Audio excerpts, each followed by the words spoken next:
আসসালামু আলাইকুম সবাইকে স্বাগত জানাচ্ছি আজকের ভেক্টরের ইঞ্জিনিয়ারিং ক্লাসে। তো এখানে আমরা সবার আগে যে কনসেপ্ট গুলো আছে সবগুলা কনসেপ্ট আমরা এখানে আলোচনা করবো সবার আগে। তো ভেক্টরের যে প্রথম কনসেপ্ট সেটা হচ্ছে ভেক্টরের যোগ। সেটা হচ্ছে ভেক্টরের যোগ। আচ্ছা, ভেক্টরের যোগের ক্ষেত্রে আমরা কি জানি, যদি আমার এখানে দুইটা ভেক্টর থাকে, একটা যদি পি হয় এবং আরেকটা যদি আমার কিউ হয়, ঠিক আছে। এটা কি সুন্দর করে আঁকি। একা যদি পি হয় এবং একা যদি কিউ হয়, তাহলে ওদের যে লব্ধি এটা হবে, এদিকে যদি আমরা সামান্তরিকের দুইটা বাহু হিসেবে চিন্তা করি, তাহলে তাদের যে কর্ণ বরাবর সেদিকে, তাহলে এটা যদি সামান্তরিকের বাহু হিসেবে চিন্তা করি, তাহলে তাদের যে কর্ণ, সামান্তরিকটা যে কর্ণ, সেই দিকটা বরাবর হবে তাদের লব্ধি। হ্যাঁ, তো ধরলাম তাদের লব্ধি হচ্ছে আমার আর, রেজাল্টেন্ট ফোর্স, রেজাল্টেন্ট ভেক্টর। তাহলে এখানে R is equal to P plus Q. তাহলে এখানে আর যে ভেক্টরটা আছে সেই ভেক্টরটা মান থাকবে এবং একটা দিক থাকবে। তো আর যে ভেক্টরটা সেটা মান কি হবে, সেটা মান হবে R is equal to root over P square plus Q square plus two P Q cos alpha. P vector আর কিউ ভেক্টরের মাঝখানে যে কোণটা, সেটাকে বলা হয় আলফা। সেই আলফাটা হবে এখানে। তো এটা হচ্ছে আমার যে আর ভেক্টর, সেই আর ভেক্টরটা মান। এখন ধরো এই যে পি ভেক্টর, এই যে পি ভেক্টরের সাথে এই যে রেজাল্টেন্ট ফোর্স সেটা, সরি রেজাল্টেন্ট যে ভেক্টর সেটা থিটা কোণ উৎপন্ন করে। ঠিক আছে, তাহলে আমরা জানি যে tan theta is equal two, যার সাথে অ্যাঙ্গেল সে সিঙ্গেল, অর্থাৎ যে পি এর সাথে অ্যাঙ্গেল করে তাহলে পি সিঙ্গেল। তাহলে এখানে হচ্ছে q sine alpha, q cos alpha. ঠিক আছে, q sine alpha, q cos alpha. এখন তুমি চাইলে তুমি চাইলে এখানে এই অ্যাঙ্গেলটাও বের করতে পারো না। এটা ধরলাম, এটাকে আমি ল্যামডা ধরলাম, ঠিক সরি গামা ধরলাম, তাহলে এই গামার মানটা বের হবে। আমরা কি জানি যে alpha is equal to theta plus gamma. তাহলে এখান থেকে আমি যদি গামা বের করি, তাহলে সেটা হচ্ছে আমার আলফা মাইনাস থিটা, ইজিলি বের করা যাবে। আচ্ছা, তো এটা গেল আমার ভেক্টরের যোগ। এখন ভেক্টরের বিয়োগ। ভেক্টরের বিয়োগ যদি আমরা দেখি, তাহলে ভেক্টরের বিয়োগের ক্ষেত্রে কি হয়, অর্থাৎ সেখানে আমরা কি লিখি যে পি মাইনাস কিউ, এইভাবে লিখি না। আচ্ছা, তুমি ধরো এই জিনিসটা, এই জিনিসটা কপি করলাম।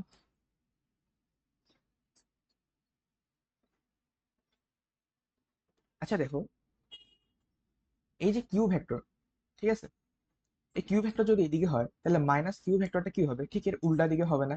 মাইনাস কি বোঝায়, মাইনাস আসলে তো দিকটা বোঝায় না, অর্থাৎ কিউ যেদিকে, মাইনাস কিউ তার উল্টা দিকে হবে। তাহলে আমি যদি এটাকে এইভাবে লিখি যে পি মাইনাস, এটাকে আমি লিখতে পারি না যে পি প্লাস মাইনাস কিউ, অর্থাৎ পি থেকে যদি আমি কিউ ভেক্টরটা বিয়োগ করতে চাই, তাহলে কিউ ভেক্টরের যে উল্টা ভেক্টরটা আছে, হুম, সেটা যদি আমি যোগ করি তাহলে হচ্ছে না। আচ্ছা, তাহলে আমি এখানে কিভাবে লিখতে পারি, যে ধরো এই জিনিসটা বাদ, পুরাটাই বাদ যাক, সমস্যা নেই, এটাও বাদ গেল। তাহলে আমি এখানে কিভাবে লিখতে পারি না যে মাইনাস কিউ, তাহলে কি হচ্ছে, এটা হচ্ছে পি আর এটা হচ্ছে মাইনাস কিউ, তাহলে পি আর মাইনাস কিউ যে লব্ধি, সেটা পি মাইনাস কিউ এর মান হবে। তাহলে এটার লব্ধি ধরলাম এদিকে হবে, এদিকে হইলো, এটা হচ্ছে আমার আর প্রাইম ধরলাম, ঠিক আছে, আর প্রাইম ভেক্টর। তাহলে আর প্রাইম ভেক্টরের মান কি হবে, তো ঠিক এটার মতোই হবে, এই যে আমরা যেভাবে যোগ করছি সেভাবে হবে। তাহলে আমি লিখতে পারি যে আর, আর প্রাইম যে ভেক্টরটা আছে, আর প্রাইম যে ভেক্টর, তার মান হচ্ছে root over P square plus minus q square. ঠিক আছে, আচ্ছা মাইনাস কিউ না দিয়ে এখানে q square, p square plus Q square, কারণ মান তো সেমই আছে, মাইনাসটা দিয়ে শুধু আমরা দিক বুঝাচ্ছি। তাহলে P square plus Q square plus two P Q cos. কজের মাঝখানে কি হয়, মানে কজের সাথে কি হয়, কজের সাথে হয় এই যে দুইটা ভেক্টর, তো দুইটা ভেক্টরের মাঝখানে যে কোণটা সেটা। এখন এই দুইটা ভেক্টরের মাঝখানে কোণ কত, সেটা হচ্ছে এখানে যদি এটা আলফা হয়, যদি এই কোণটার মতো, যদি এখানের মতো এটা যদি আলফা হয়, তাহলে এটা কত হবে, এটা 180 মাইনাস আলফা হবে না, অর্থাৎ পাই মাইনাস আলফা হবে না? হ্যাঁ, তাহলে যদি পাই মাইনাস আলফা হয়, তাহলে এখানে হবে আমার পাই মাইনাস আলফা। তাহলে এখানে যে মানটা, রেজাল্টেন্ট যে মানটা, সেটা হচ্ছে আমার p square plus Q square minus two P Q cos alpha. কারণ আলফা, কারণ পাই মাইনাস আলফা কোন চতুর্ভাগ বোঝায়, কারণ পাই মাইনাস আলফা আসলে দ্বিতীয় চতুর্ভাগ বোঝায়। এই অংশটা হচ্ছে পাই। হ্যাঁ, একটু ঘুরে আসলে হচ্ছে আমার পাই, তাহলে মাইনাস আলফা মানে এতটুকু আসবে। হ্যাঁ, ধরো এতটুকুই আসবে। হ্যাঁ, তাহলে এটা কোন চতুর্ভাগে আসছে? দ্বিতীয় চতুর্ভাগ। তাহলে দ্বিতীয় চতুর্ভাগে আমার যে কস সেটা কি হয়? নেগেটিভ হয়। হ্যাঁ, তাহলে এটা হচ্ছে আমার ভেক্টর বিয়োগের ক্ষেত্রে যে সূত্রগুলো সেটা। ঠিক এখান থেকে তুমি আলফা মানে সরি থিটা এবং ল্যামডার মান বের করতে পারবে, সরি গামার মান বের করতে পারবে, শুধু ল্যামডা বলতেছি। তো এরপর এরপর এটা হলো আমাদের ভেক্টরের যোগ বিয়োগ। এখন এটা তো দুইটা ভেক্টর ছিল, এখন যদি আমাদের একাধিক ভেক্টর থাকে, একাধিক ভেক্টরের যোগ, ঠিক আছে, একাধিক ভেক্টরের যোগ কিভাবে করবো সেটা হচ্ছে আমাদের লম্বাংশ উপপাদ্য।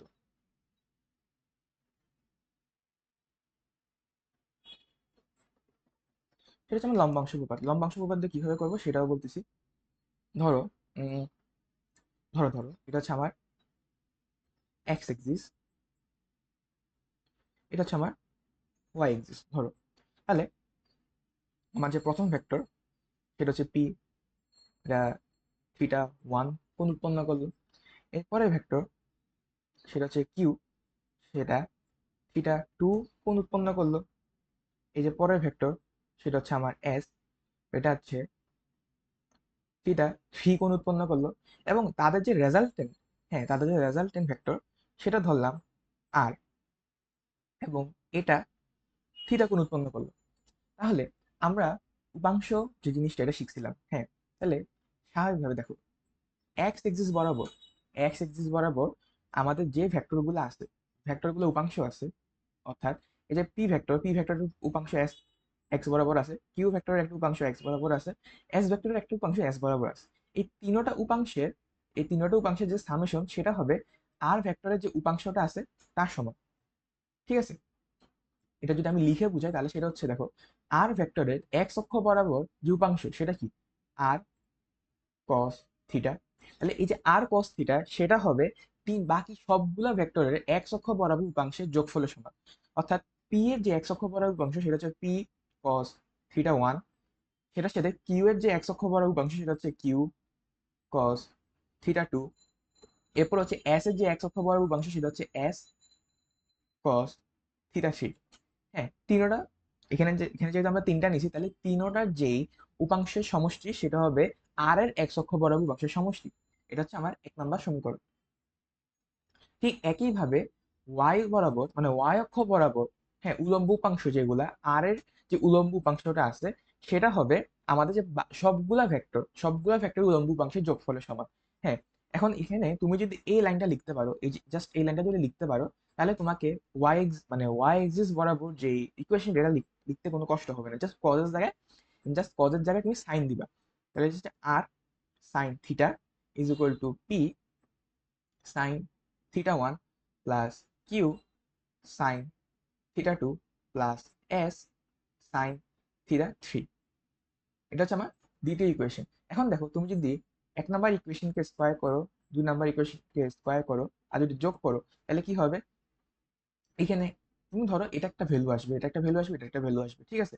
এখন আর কস থিটা আর সাইন থিটা, তাহলে সেখান থেকে আমি কি পাবো যে আর স্কোয়ার, হ্যাঁ cos square theta plus sine square theta is equal to something. হ্যাঁ, ইজ ইকুয়াল টু সামথিং একটা ভ্যালু আসবে, সেই ভ্যালুটা থেকে আসবে, সেই ভ্যালুটা এখান থেকে আসবে। এখন এই যে অংশটা, এই অংশটার মান কত? এই অংশটার মান কি? ওয়ান। তাহলে আমরা আর এর মান পাচ্ছি এখান থেকে, তাহলে আর এর মান আসবে, জাস্ট এটাকে রুট ওভার করলে আর এর মানটা আসবে। ঠিক আছে, এখন দিক কিভাবে পাবো? তুমি যদি মানে এখন আমাদের দিক লাগবে, যে থিটার মানও লাগবে, সেটাকে কি করবো? সেটাকে হচ্ছে আমরা দুই নাম্বার দিয়ে এক নাম্বারকে ভাগ করবো। তাহলে আমরা কি পাচ্ছি যে R sine theta divide by R cos theta is equal to something, এখান থেকে কিছু একটা পাবো। তাহলে এখান থেকে আমরা পাচ্ছি না যে tan theta is equal to something. হ্যাঁ, সেখান থেকে আমি থিটার মানটা পেয়ে গেছি। ঠিক আছে, এখন এটা হচ্ছে যদি রিটেন আসে তুমি ভাবে করবা, কিন্তু যদি এমসিকিউতে আসে সেম জিনিসটা, যদি এমসিকিউতে আসে এমসিকিউর জন্য একটা শর্ট ট্রিক আছে, সেটা হচ্ছে আমাদের ক্যালকুলেটর হ্যাক্স। তুমি ক্যালকুলেটরে যাবা, ঠিক আছে, ক্যালকুলেটরে যাবা, সেখানে কমপ্লেক্স মোডে যাবে। কমপ্লেক্স মোডে গিয়ে ওখানে জাস্ট একটা অ্যাঙ্গেল চিহ্ন আছে, এটা খেয়াল করবে। হ্যাঁ, কমপ্লেক্স সংখ্যার ক্ষেত্রে আমরা যেমন মডুলাস আবার আর্গুমেন্ট এগুলো বের করি না, অনেক কিছু বের করি না, সেখানে এই যে অ্যাঙ্গেল চিহ্নটা সেটা তুমি ইউজ করবা। কিভাবে ইউজ করবা সেটা হচ্ছে আর থিটা ঠিক আছে, is equal to p theta one plus q theta two plus s theta three. হ্যাঁ, তুমি জাস্ট এটা ক্যালকুলেটরে বসাবা, এটা তুমি বসাবা ক্যালকুলেটরে, ঠিক সেম ভাবে বসাবা। প্রথমে ভেক্টরের মান নিবা, ভেক্টরের যে অ্যাঙ্গেলটা সেটা এই যে অ্যাঙ্গেল চিহ্ন এটা দিয়ে আগে বসাবা, ঠিক আছে, এই যে অ্যাঙ্গেল চিহ্নটা আছে সেটা দিয়ে বসাবা। এরপর দ্বিতীয় ভেক্টরের মান নিবা, তার অ্যাঙ্গেল বসাবা, তৃতীয় ভেক্টরের মান নিবা, তার অ্যাঙ্গেল বসাবা। এরপর তুমি ইকুয়াল প্রেস করবে, তাহলে দেখবে তোমার এভাবে মানে মান এবং অ্যাঙ্গেল সহ যে যেটা আসবে, যে জরুরি সংখ্যাটা আসবে, হ্যাঁ, ওটাই হচ্ছে তোমার যে ভেক্টরের মান সেটা। হ্যাঁ, এরপর আমাদের যে ইম্পর্টেন্ট জিনিসটা সেটা হচ্ছে আমাদের নদী নৌকা। একটা পেজ নিই, নদী নৌকার ম্যাপ।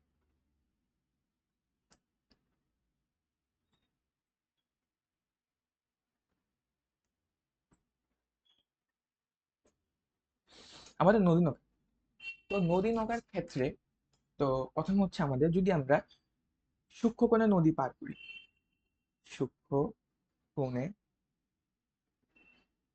নদী পার করি, এই সূক্ষ্মকোণে নদী পার করি, তো ধরো এটা হচ্ছে আমাদের নদী,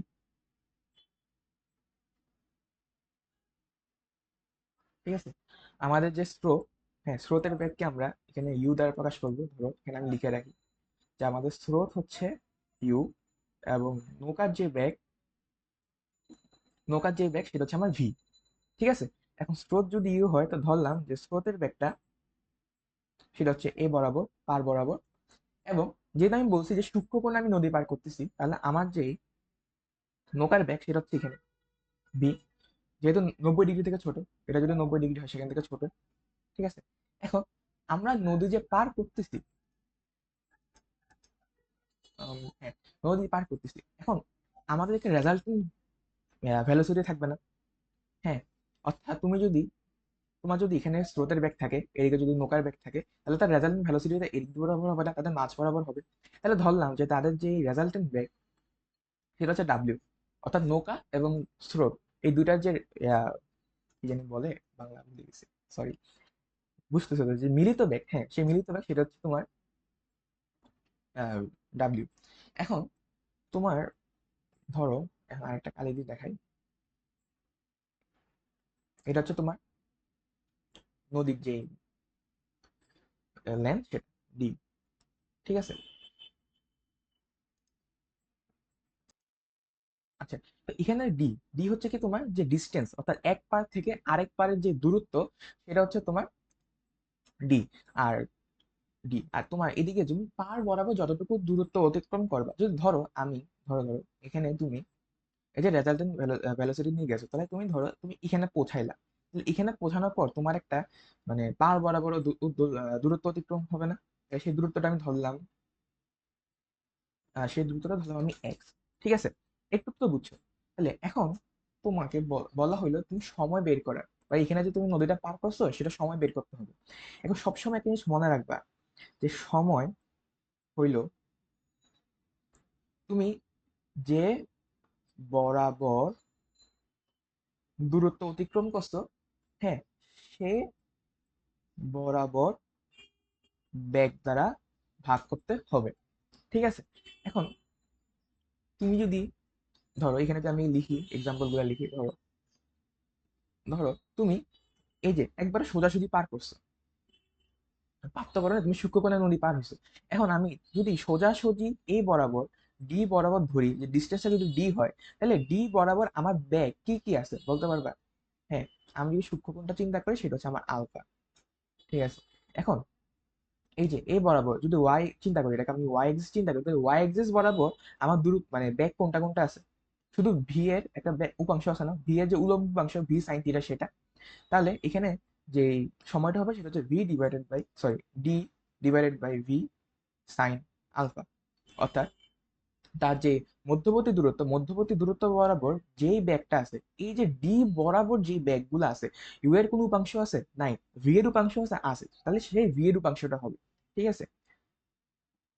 আর যদি না, ধরো এই যে পুরো ডিস্টেন্সটা, হ্যাঁ, এখন ধরো যে না আমি এদিক দিয়ে চিন্তা করবো না, আমি পুরো ডিস্টেন্সের চিন্তা করবো, যে এতটুকু পুরো পর্যন্ত যে ডিস্টেন্সটা সেটা হচ্ছে এস কভার হয়েছে, হ্যাঁ, তাহলে এস যদি কভার হয়, তাহলে একবার শুরু থেকে শেষ পয়েন্ট পর্যন্ত তার ব্যাক কোণটা মানে এস বরাবর তার যে ব্যাক কোনটা সেটা হচ্ছে আমার যে রেজাল্টেন্ট ভেলোসিটি ডাব্লিউ সেটা, রেজাল্টেন্ট ভেলোসিটি ডাব্লিউ সেটা। আর যদি আমি পার বরাবর চিন্তা করি, যদি আমি পার বরাবর চিন্তা করি এক্স, তাহলে পার বরাবর দূরত্ব কত এক্স, তাহলে পার বরাবর আমার যে ভেলোসিটি সেটা কি হবে, সেটা হচ্ছে একে তো ইউ আছে, ইউ তো আছে, তাহলে ইউ এর সাথে কি আছে, আমাদের ভি এর একটু উপাংশ আছে, সেটা হচ্ছে ভি সাইন আলফা, ভি এর একটু উপাংশ আছে তো, তাই না, এটা হচ্ছে ভি সাইন আলফা। তাহলে আমাদের যখন সময় বের করতে বলা হবে, তাহলে আমরা যখন সময় বের করতে বলা হবে তখন যে বরাবর দূরত্ব যাব সেই বরাবর আমার ব্যাগ লাগবে। আমি যদি ডি হিসাব করি, হ্যাঁ, মানে আমি যদি ডি কে চিন্তা করি যে আমি ডি দূরত্ব যাওয়ার জন্য কতটুকু সময় লাগবে, কারণ আলটিমেটলি নৌকা এখান থেকে এখানে যাবে, তাহলে তার যে সময় এটা সব ক্ষেত্রে সেম লাগবে। আমি যদি ডি কে কনসিডার করি, তাহলে ডি বরাবর আমার যে ব্যাগগুলো আছে সেটাকে কনসিডার করতে হবে। তাহলে ডি বরাবর আমার ব্যাগ হচ্ছে ভি, ভি এর যে উলম্ব উপাংশ সেটা, এটা হচ্ছে ভি সাইন আলফা। এস বরাবর যে ব্যাগটা সেটা হচ্ছে আমার ডাব্লিউ, আর যদি আমি এক্স বরাবর ব্যাগ চাই সেটা হচ্ছে আমার u plus v sine alpha. ঠিক আছে, এখন আমি যদি স্থূলকোণে নদী পার করি, 2 নাম্বার যে কেস, সেটা হচ্ছে আমার স্থূলকোণে নদী পার, স্থূলকোণে নদী পার। স্থূলকোণে নদী পারের ক্ষেত্রে এগুলো সবই সেম, হ্যাঁ, সবই সেম হবে। এখানে আমার নদী, এটা হলো আমার নদী, ঠিক আছে, এটা হচ্ছে আমার স্রোতের বেগ। আমি যেহেতু স্থূলকোণে যাচ্ছি, তাহলে এবার আমার ভি এর ব্যাগটা হবে এদিকে, এটা হচ্ছে আমার ভি, এটা হচ্ছে আমার ইউ। তাহলে আমার যে রেজাল্টেন্ট ব্যাগ, সে রেজাল্টেন্ট ভেলোসিটি সেটা হচ্ছে এটা ডাব্লিউ। হ্যাঁ, আর আগের মতোই এটা হচ্ছে নদীর যেই ব্যাসার্ধ, সরি, নদীর পার থেকে পাড়ের যে দূরত্বটা, এক পার থেকে আরেক পাড়ের দূরত্ব সেটা হচ্ছে আমার ডি। আর আমি যতটুকু দূরত্ব অতিক্রম করলাম, ধরো এতটুকু দূরত্ব অতিক্রম করলাম, টোটাল যে ডিস্টেন্স সেটা হচ্ছে আমার এস, এবং আমার যেই পার বরাবর দূরত্ব সেটা হচ্ছে আমার এক্স। এখন এই যে সব সূত্র, এই সবগুলো সূত্র কিন্তু এখানেও থাকবে, তো এখান থেকে আমি আর আলাদা করে সূত্রগুলো দেখাচ্ছি না। এখন আসো আমাদের যেটা পরীক্ষায় আসে সেটা 3 নাম্বার, সেটা হচ্ছে সর্বনিম্ন পথে নদী পার। অর্থাৎ আমার যে ডিস্টেন্স সেটা সবচেয়ে কম হইতে হবে। কারণ ডিস্টেন্স সবচেয়ে কম কিভাবে হবে,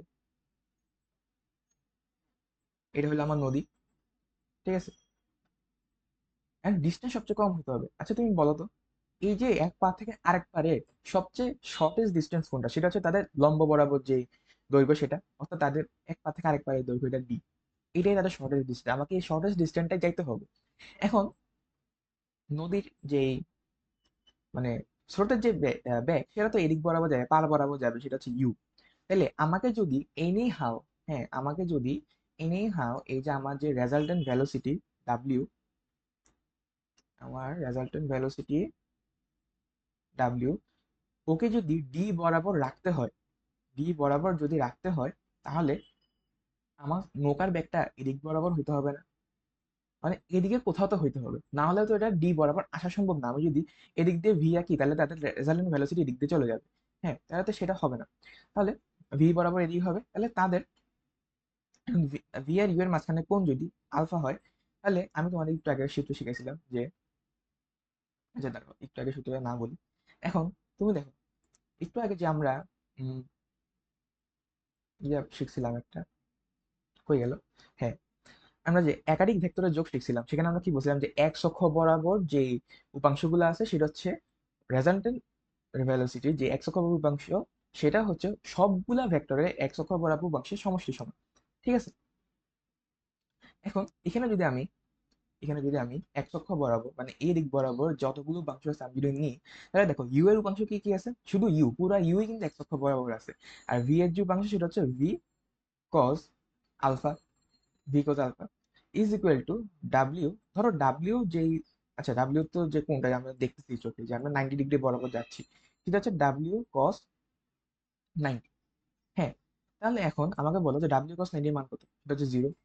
তাহলে আমি লিখতে পারি যে u plus V cos alpha is equal to 0। তাহলে সেখান থেকে আমার আলফার মান কত আসবে, সেটা হচ্ছে আমার cos inverse minus you by v. অর্থাৎ তোমাকে যদি বলা হয় যে সর্বনিম্ন পথে নদী পার হইতে আমার কত, মানে কোন অ্যাঙ্গেলে যেতে হবে, সেই অ্যাঙ্গেলটার মান হচ্ছে এটা, alpha is equal to cos inverse u by v. Direct মুখস্থ করে ফেলতে কোনো সমস্যা নেই। হ্যাঁ, পরীক্ষায় আসবে আর ঝটপট বসাবা। আর যদি রিটার্ন আসে, যদি ভাগ্যক্রমে রিটার্ন না আসে, তাহলে এটা একটু করে দেখাতে হবে, ঠিক আছে? এখন নদী পারে কোণ, এটা আমরা দেখলাম যে নদী পারে যে আমার কোণ, সেটা হচ্ছে আমার alpha is equal to cos inverse minus you by v. এখন নদী পারের সময়, নদী পার করতে সময় টি লাগবে আমার। টি কি? আমার যে বরাবর দূরত্ব ওই বরাবর বেগ, ঠিক আছে? এখন যদি আমি যাচ্ছি ডি বরাবর, এখন যদি আমি ডি বরাবর চিন্তা করি, তাহলে ডি বরাবর আমার কোন কোন ব্যাগ আছে বা ব্যাগের উপাংশ আছে? ইউ এর কোনো উপাংশ নেই, কারণ ইউ কস 90 সমান 0 আসবে। আর ভি এর একটা উপাংশ আছে, সেটা হচ্ছে ভি এর লম্ব উপাংশ, তাই সেটা হচ্ছে ভি সাইন আলফা। পুরা আলফাটা নিতে হবে, ঠিক আছে? ভি সাইন আলফা যেটা আসবে সেটা। এখন পার বরাবর যে দূরত্বটা, পার বরাবর দূরত্ব কত হবে আমাকে বলো তো? আমি এখান থেকে এখানে গেছি, তাহলে পার বরাবর দূরত্বটা শূন্য।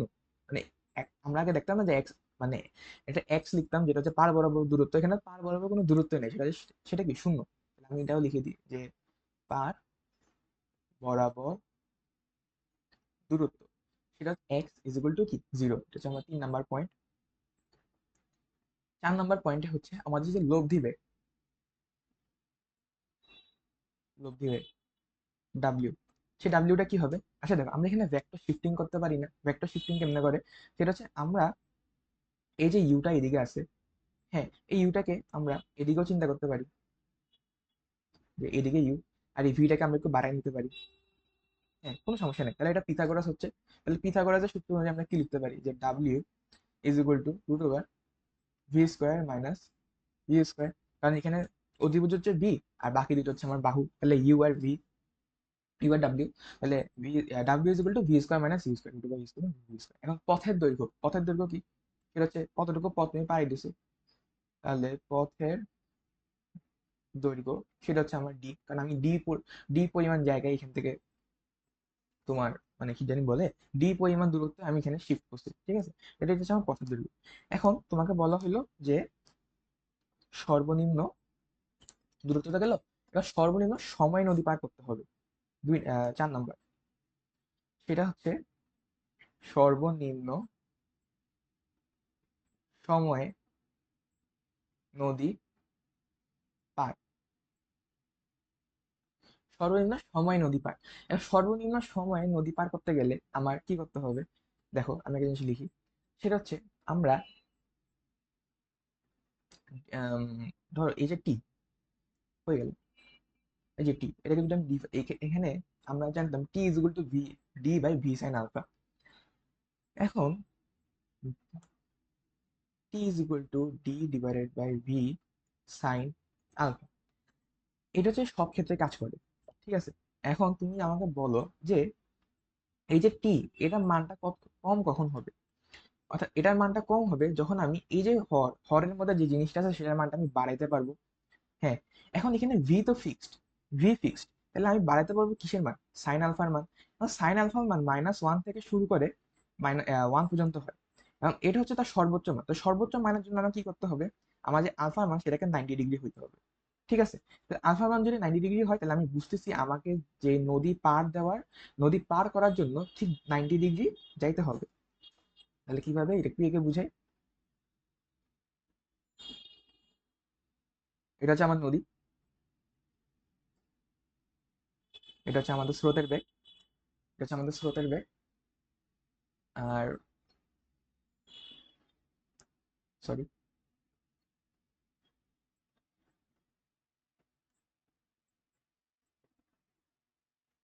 এটা হচ্ছে আমাদের ভি, নৌকার যে ভেলোসিটি সেটা।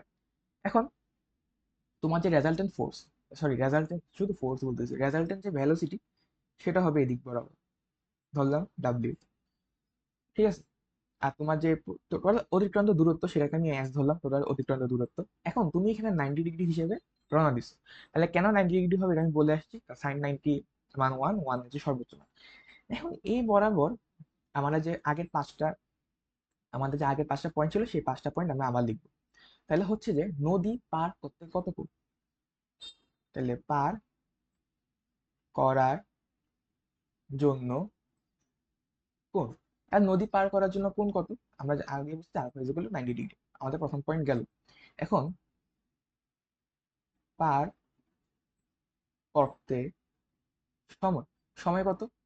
টি is equal to D divided by V sine alpha. আমি বলছি এটা সব ক্ষেত্রে খাটে। এখন সাইন 90 এর মান কত? যেহেতু আমরা 90 ডিগ্রিতে রওনা দিচ্ছি, এখানে সাইন 90 এর মান কত? 1। সাইন 90 এর মান 1 হলে এখানে থাকবে আমার ডি বাই ভি। ঠিক আছে। এখন 3 নম্বরে পার বরাবর দূরত্ব এক্স। পার বরাবর দূরত্বটা কি হবে দেখো।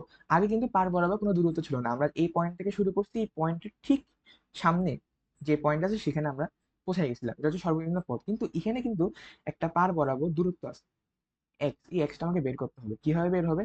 এখন ধরো এই যে এটা হচ্ছে আমার টোটাল লেন্থ, ঠিক আছে, এটা হচ্ছে আমার টোটাল লেন্থ আর এটা হচ্ছে আমার ডি, অর্থাৎ পার থেকে পারের যে ডিস্টেন্স, এক পার থেকে আরেক পারের ডিস্টেন্স, আমি পিথাগোরাস ইউজ করলে এই যে একটা মান আসে পার বরাবর যে দূরত্ব সেটার মান আসে না, সেটা হচ্ছে আমার √/s² মাইনাস ডি স্কোয়ার। অথবা পার বরাবর যে দূরত্ব এটাকে আমরা আরেকভাবে লিখতে পারি, আমরা জানি কি এস ইজ ইকুয়াল টু ভিটি। তাহলে আমি পার বরাবর যে ভি মান আর পার বরাবর টি এর মান সেটা জানলেই হচ্ছে। আর পার এদিক বরাবর মানে এক্স এক্সিস বরাবর যে ব্যাগগুলো সেগুলো কি কি আছে? ইউ আছে, আর ভি এর যে আর ভি এর যে উপাংশটা সেটা আছে, সেটা হচ্ছে কি ভি কস 90 ডিগ্রি। আর পার বরাবর যে সময় সেটা হচ্ছে কি d divided by V sine 90 degree. এখন দেখো এই অংশের মান কি? এই অংশের মান কি 0, আর এই অংশের মান কি 1। তাহলে আমার সূত্র আসবে u d divided by v. একটু নিজে থেকে বোঝার চেষ্টা করো তাহলেই হবে। ঠিক আছে, u v divide by v. এখন আমরা 4 নম্বর পয়েন্ট, সেটা যদি আমরা লিখি যে পথের দৈর্ঘ্য কত। পথের দৈর্ঘ্য এস। এস এর মান কি? এস এর মান জাস্ট পিথাগোরাস, সেটা হচ্ছে x² প্লাস ডি স্কোয়ার। এখান থেকে জাস্ট এক্স এর মানটা বের করবা আর বসাই দিবা, শেষ। এখন লব্ধি বেগ,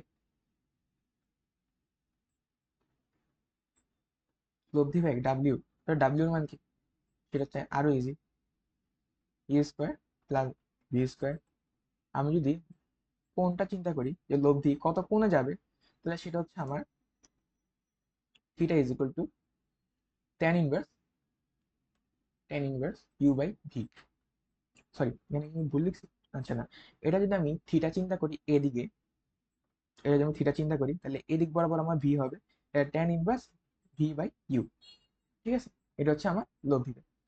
তাহলে এটা হচ্ছে আমাদের নদী নৌকার যে ম্যাথগুলো সেটা করার জন্য যা যা কনসেপ্ট দরকার ছিল তা। তাহলে এখন আমরা যেটা নিয়ে কথা বলবো সেটা হচ্ছে আমাদের ত্রিমাত্রিক স্থানে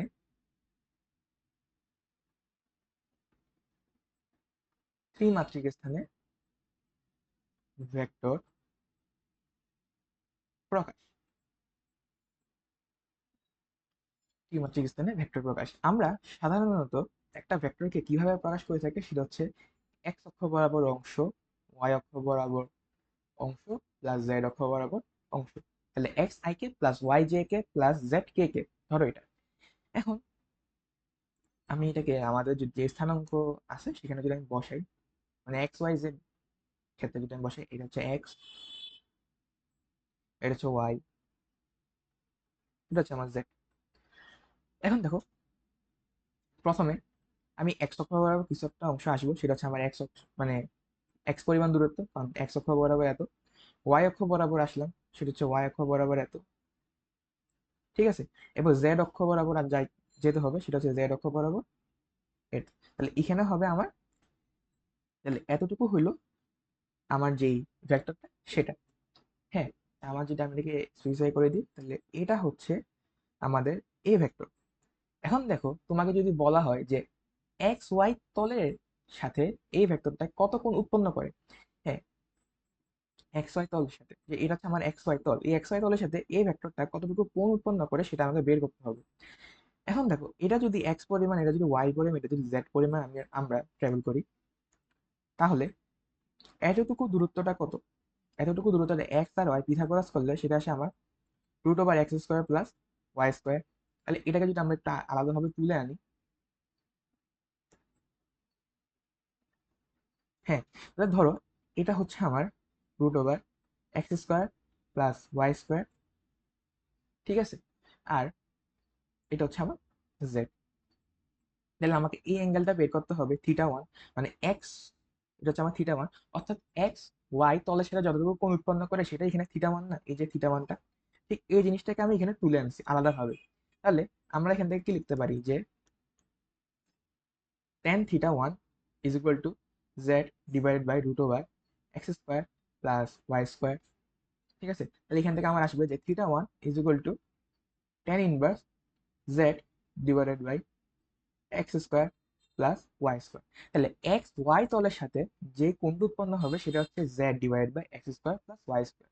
এখন এখানে আশা করি তোমরা একটা প্যাটার্ন ধরতে পারছো। তাহলে আমাদেরকে অন্য অক্ষের সাপেক্ষ কোণ বের করতে বলতে পারে, তাহলে ওগুলা কিভাবে বের করবো অন্য তলের সাথে। তাহলে আমরা যদি এক্স ওয়াই তলেরটা চিন্তা করি, হ্যাঁ যেটা আমরা এখন বের করলাম, তাহলে এক্স ওয়াই তলেরটা যদি আমরা চিন্তা করি সেটা হচ্ছে θ1 is equal to tan inverse z divided by x square plus Y square.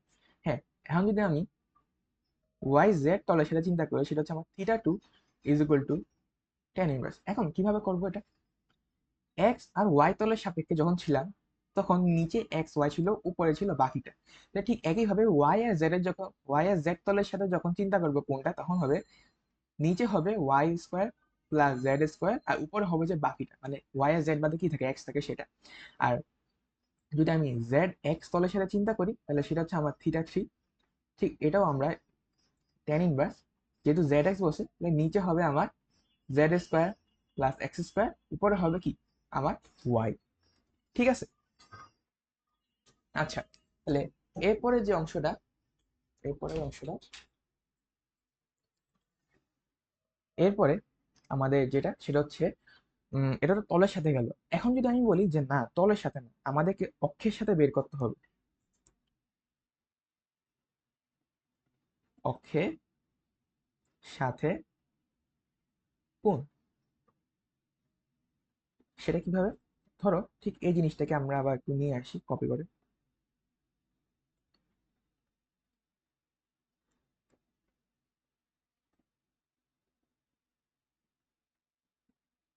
আচ্ছা, যদি এইখানে ধরো এটা যদি আমার এ ভেক্টর হয়, আমি সবগুলো একটু মুছে দিই।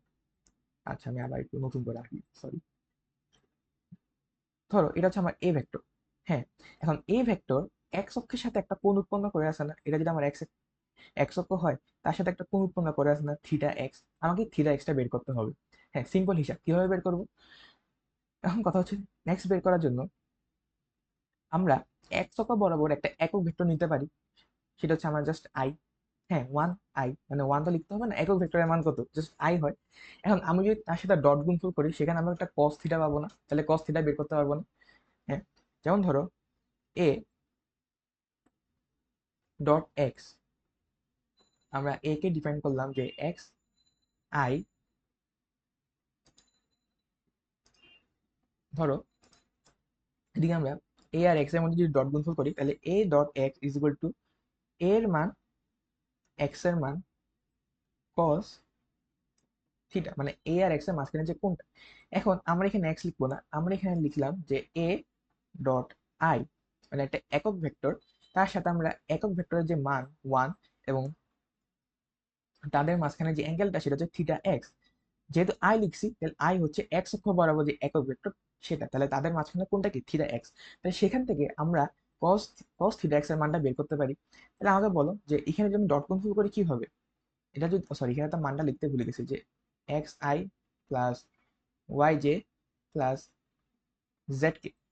ঠিক আছে, এক্স ওয়াই জেড, তাহলে এটা সেটা যদি আমি জাস্ট এখানে গুণ করি, হ্যাঁ কোঅর্ডিনেট গুলো গুণ করি, তাহলে কোঅর্ডিনেট বলতেছি মানে এক্স ওয়াই জেড গুলো গুণ করি, তাহলে সেখানে থাকবে আমার X plus zero plus zero. আর এখানে হবে আমার এ এর যে মানটা, এ এর মান কত, সেটা হচ্ছে x square plus Y square plus Z square into one into cos theta x. তাহলে থিটা এক্স এর যে ভ্যালুটা সেটা হচ্ছে cos inverse x divided by root over x square plus Y square plus Z square. এখন এই যে এই অংশটা এগুলাকে কি বলা হয় জানো, এগুলোকে বলা হয় দিক কোসাইন, এগুলোকে বলা হয় দিক কোসাইন। এখন এই দিক কোসাইন গুলো আমরা একটু লিখবো যে কিভাবে আমরা বুঝতে পারবো, মানে এক্স অক্ষ ওয়াই অক্ষ জেড অক্ষ। তাহলে এক্স অক্ষ বরাবর যেটা সেটা হচ্ছে থিটা এক্স, এটা আমরা বের করলাম মাত্র। সেটা হচ্ছে cos inverse x divided by x square plus Y square plus Z square. হ্যাঁ, সিম্পল, এখানে একটা প্যাটার্ন আছে। তাহলে ওয়াই অক্ষ বরাবর যেই থিটা ওয়াই, তাহলে সেটা কি হবে? Cos inverse y divided by x square plus Y square plus Z square. অর্থাৎ তুমি যেটা বের করবা, হুম, যেই অক্ষের সাপেক্ষে বের করবা সেই অক্ষের যে এখানে এক্স ওয়াই জেড থাকবে, তাহলে সেই অক্ষেরটা এখানে বসবে। যেমন ওয়াই এর ক্ষেত্রে ওয়াই বসছে, এক্স এর ক্ষেত্রে এক্স বসছে। তাহলে জেড এর ক্ষেত্রে আমার theta z is equal to cos inverse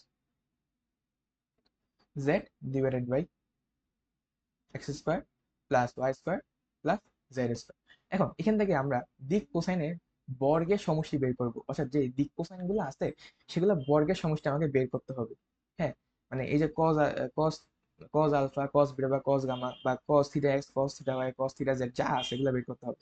আচ্ছা, তুমি আমি এখানে আমাকে এখানে বলো যে এখানে যদি আমি লিখি যে cos square theta x plus cos square theta y plus cos square theta z, এটা মানটা কত হবে? হ্যাঁ, এটা মান বের করা কিন্তু খুব ইজি। এগুলো সবগুলো যোগ হবে, তাহলে হরের মধ্যে কি আছে? হরের মধ্যে সেম জিনিসটা আছে, জাস্ট এটা স্কোয়ার হবে। তাহলে এখানে হবে আমার X square plus Y square plus Z square. আর যেহেতু স্কোয়ার করে সবগুলো যোগ হচ্ছে, তাহলে এখানে হবে এক্স স্কোয়ার ওয়াই স্কোয়ার আর জেড স্কোয়ার যোগ হবে। তাহলে উপরে হচ্ছে x square plus Y square plus Z square. তাহলে আলটিমেটলি এটা মান আসবে কত? 1। তাহলে আমার এই যে মানটা সেটা হচ্ছে কি 1। এটা অনেক সময় প্রুফ করতে দিতে পারে ডিউতে অথবা কোনো ভার্সিটির রিটেনে, যেখানে যেখানে রিটেন আছে এটা আসতে পারে, অথবা কোনো এমসিকিউতে আসতে পারে। এখন এখান থেকে আমরা যদি সাইনেরটা বের করতে চাই সেটা কি হবে? তাহলে কজ স্কয়ার থিটা এক্স আমরা কি লিখতে পারি? 1 minus sine square theta x plus 1 minus sine square theta y plus 1 minus sine square theta z is equal to কি 1। তাহলে এখান থেকে আমরা লিখতে পারি যে sine square theta x plus sine square theta y plus sine square theta z is equal to কত? 2 আসবে। তাহলে এই দুইটা জিনিস একটু মনে রাখতে হবে এমসিকিউর জন্য অথবা রিটেনের জন্য, রিটেনেও আসতে পারে। হ্যাঁ, এখন আমি আরেকটা পেজ নিলাম। আচ্ছা, এবার আমাদের যে ইম্পর্টেন্ট আরেকটা টপিক সেটা হচ্ছে আপেক্ষিক বেগ নিয়ে এখানে আলোচনা করা হবে।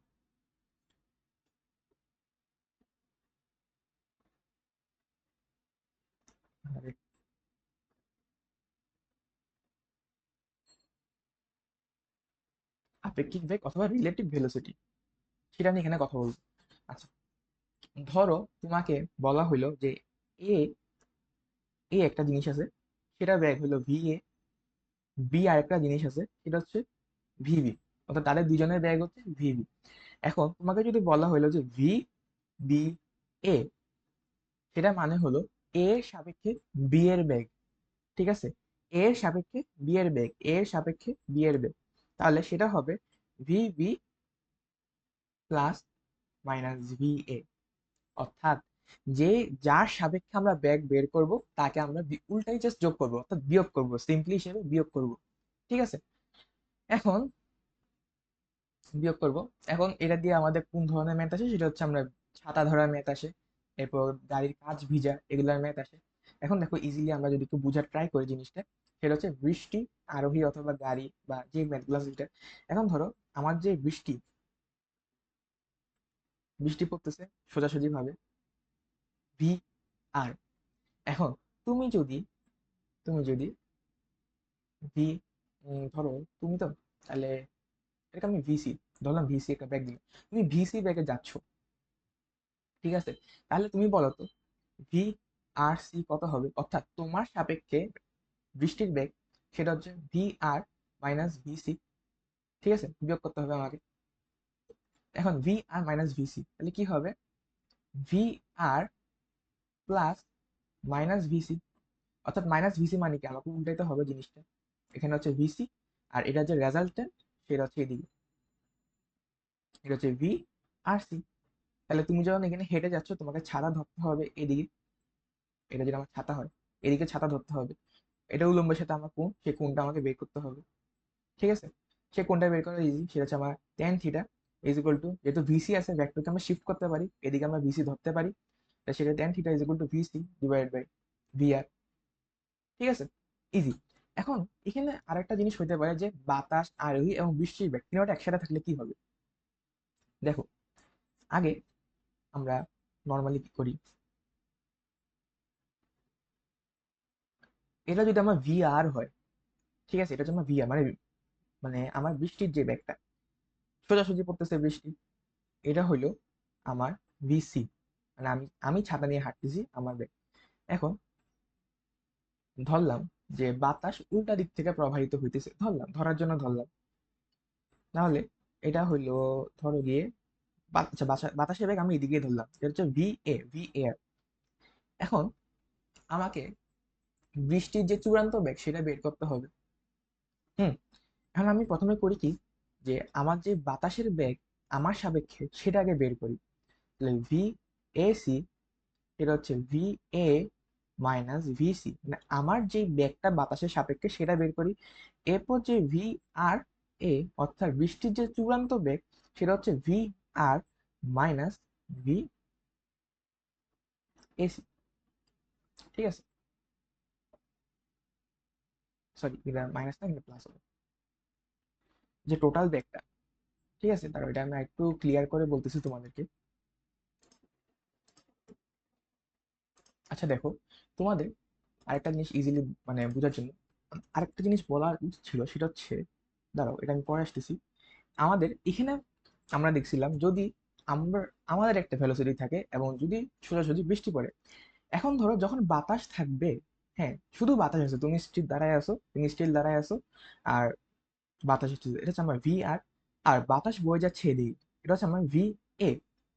এখন তুমি তো সরতেছো না, তাহলে এখানে মানে তুমি তো দাঁড়ায় আছো, তাহলে এখানে জাস্ট রেজাল্টেন্ট ব্যাগটাই এখানে এফেক্ট এফেক্ট ফেলবে, সেটা হচ্ছে আমার মানে এখানে যে রেজাল্টেন্ট ব্যাগ হবে v r plus v a, সেই জিনিসটা এখানে এফেক্ট ফেলবে, এবং তুমি এদিকে ছাতা ধরবা। ঠিক আছে, এদিকে ছাতা ধরবা, ঠিক আছে, ছাতা খুবই বিচ্ছিরি হয়েছে, নেভার মাইন্ড, এদিকে ছাতা ধরবা আর এদিকে তোমার অ্যাঙ্গেলটা হবে। হ্যাঁ, এখন এই দুইটা কেস যদি কম্বাইন হয়, অর্থাৎ তোমারও একটা ভেলোসিটি আছে এন্ড যে বাতাসটা সেটাও আছে, তখন কি হবে, তখন আমরা আলাদাভাবে আমার সাপেক্ষে যে বাতাসের বেগ সেটা বের করব, এবং এবং ওইটার যে লব্ধি সেটা ইউজ করব, ওইটা বের হবে। কেন, এটা তো বুঝছো যে জাস্ট বাতাস আছে আর বৃষ্টির ব্যাগ পড়তেছে, তাহলে মানে সরি, বৃষ্টি পড়তেছে আর বাতাস আছে, বাতাসের যে ভেলোসিটি আছে, তাহলে তাদের যে রেজাল্টেন্ট সেটার সাপেক্ষে আমরা এখানে ছাতা ধরবো। তাহলে যদি আমার ভেলোসিটিও থাকে, বাতাসও আছে এবং বৃষ্টিও পড়তেছে সোজাভাবে, তখন যে কেসটা সেটার ক্ষেত্রে আমরা আগে আমার সাপেক্ষে যে বাতাসের বেগ সেটা বের করব, এবং বাতাসের যে রেজাল্টেন্ট সরি আপেক্ষিক বেগ সেটা, আর আমাদের বৃষ্টির যে বেগ সেটা যোগ হবে, এটা ওইটা হবে বৃষ্টির চূড়ান্ত বেগ। ঠিক আছে, তাহলে বাতাস, আরোহী এবং বৃষ্টি তিনোটাই আছে এখানে। ঠিক আছে, তাহলে দেখো, এটা হচ্ছে আমার ভি আর, এটা ধরলাম আমার ভিসি মানে আমার যে বেগ, আর এটা ধরলাম ভি এ অর্থাৎ বাতাসের যে বেগ। এখন বাতাসের আমার সাপেক্ষে যে বেগ ভিএসি, অর্থাৎ আমার সাপেক্ষে বাতাসের যে বেগ সেটা হচ্ছে ভি এ মাইনাস ভিসি। তাহলে ভি এ কত, আচ্ছা সরি, এটা তো মানেই নেই, তাহলে V A plus minus V C. হ্যাঁ, V A plus minus V C. তাহলে আমাকে বলো যে মাইনাস ভিসি মানে কি, ঠিক এটা উল্টা হবে, এই তো, এটা হলো আমার মাইনাস ভিসি। তাহলে এদিকে যে লব্ধিটা অর্থাৎ মাইনাস ভিসি আর ভিএ, এটার যে লব্ধি সেটা হবে আমার ভি এসি, অর্থাৎ আমার সাপেক্ষে বাতাসের যে বেগটা সেটা, এটা ভি এসি। আর ভিএসি আর ভিআর এই দুইটার যে লব্ধি বেগ সেটা হবে আমার বৃষ্টির চূড়ান্ত বেগ, এটা ভি আর প্রাইম, এটা হচ্ছে বৃষ্টির চূড়ান্ত বেগ ধরলাম। তাহলে আমাকে ছাতা ধরতে হবে ঠিক এদিকে থিটা অ্যাঙ্গেল করে। ঠিক আছে, বুঝা গেল। আমি আবার এই জিনিসটাকে একটু সামার আপ করে দিই, সেটা হচ্ছে আমার প্রথমে আমার ব্যাগ, প্রথমে বাতাস নেই, সেখানে আমার একটা ভেলোসিটি আছে, অর্থাৎ আরোহীর একটা ভেলোসিটি আছে এবং বৃষ্টির যে ভেলোসিটি সেটা আছে। তাহলে বৃষ্টির ভেলোসিটি আমার সাপেক্ষে সেটা হচ্ছে ভি আর মাইনাস ভিসি। তাহলে মাইনাস ভিসি মানে কি, এটা, এবং ওদের যে লব্ধি সেটা হচ্ছে এটা মানে ভি আসছি, তাহলে তার সাপেক্ষে আমাকে ছাতা ধরতে হবে থিটাতে, থিটা পরিমাণ কোণে। এখন ধরো শুধু বাতাস আছে, শুধু ভিএ আছে এবং ভিআর আছে, তাহলে সেখানে তো কোনো আপেক্ষিক বেগ আসতেছে না, তাই না? এখানে কোনো আপেক্ষিক বেগ আসতেছে না। আমি যেটা ফিল করব, আরোহী যেটা ফিল করবে সেটা তোমাকে দেখতে হবে এখানে। ঠিক আছে? তাহলে আরোহী এখানে দেখবে যে বাতাস এবং বৃষ্টির যে লব্ধি বেগ সেটা এখানে এফেক্ট ফেলতেছে, এবং তার সাপেক্ষে যে থিটাটা বের, এটা বের করতে হবে। এখন বাতাসও আছে, আরোহীরও বেগ আছে এবং বৃষ্টিও পড়তেছে, তাহলে সেক্ষেত্রে কি হবে? সেক্ষেত্রে জাস্ট উল্টা প্রসেসে করতে হবে, যে এটা প্রথমে চিন্তা করতে হবে, এরপর এটাও চিন্তা করতে হবে। হ্যাঁ, তাহলে তখন কি হবে? তখন হচ্ছে আমরা চিন্তা করব যে বাতাসের আপেক্ষিক বেগটা কি আমার সাপেক্ষে। তো আমরা প্রথমে বাতাসের আপেক্ষিক বেগটা বের করব আমার সাপেক্ষে, এরপর সেটার সাথে আমাদের যে বৃষ্টির চূড়ান্ত মানে বৃষ্টির যে আসল বেগটা ছিল সেটা যোগ করব। এটাকে যদি আমরা একবারে একবারে লিখতে চাই, তাহলে V R C, sorry V আর প্রাইম, এটা অনেক সময় এমসিকিউতে অনেকে ইউজ করে একসাথে, আমি যদিও এটাকে ইউজ করা প্রেফার করি না। সেটা হচ্ছে ভি আর প্লাস ভি এ মাইনাস ভি সি। ঠিক আছে? এটা অনেকে একবারে ইউজ করে, কিন্তু আমি এটা ইউজ করতে চাই না, কারণ এত বড় সূত্র কে মনে রাখে? এমনি চ্যাপ্টারে কত সূত্র। ঠিক আছে? তাহলে এরপর আসে আমাদের কাঁচ ভিজা নিয়ে। হ্যাঁ, কাঁচ ভিজা, গাড়ির কাঁচ ভিজা, হ্যাঁ বহুত কিছু। তাহলে চিন্তা চিন্তা করো। হুম। আচ্ছা, এখানে উলম্বের সাথে আমাদের যে থিটা কোণ সেটাকে বের করতে হবে না, এটা আগে একটু বলে আসি, যে theta is equal two tan inverse ভিএসি। হ্যাঁ, ভিএসি ডিভাইড বাই ভিআর। এখন ভিএসি মানে কি? ট্যান ইনভার্স ভিএসি মানে v a minus v c plus v r. ঠিক আছে? এই ক্ষেত্রে জাস্ট বাতাস আর বৃষ্টির ক্ষেত্রে, এই ক্ষেত্রে। এখন আসে আমাদের গাড়ির কাজ ভেজা। তো প্রথম আমাদের গাড়ি আঁকি, ধরো হ্যাঁ ধরো এটা আমার গাড়ি।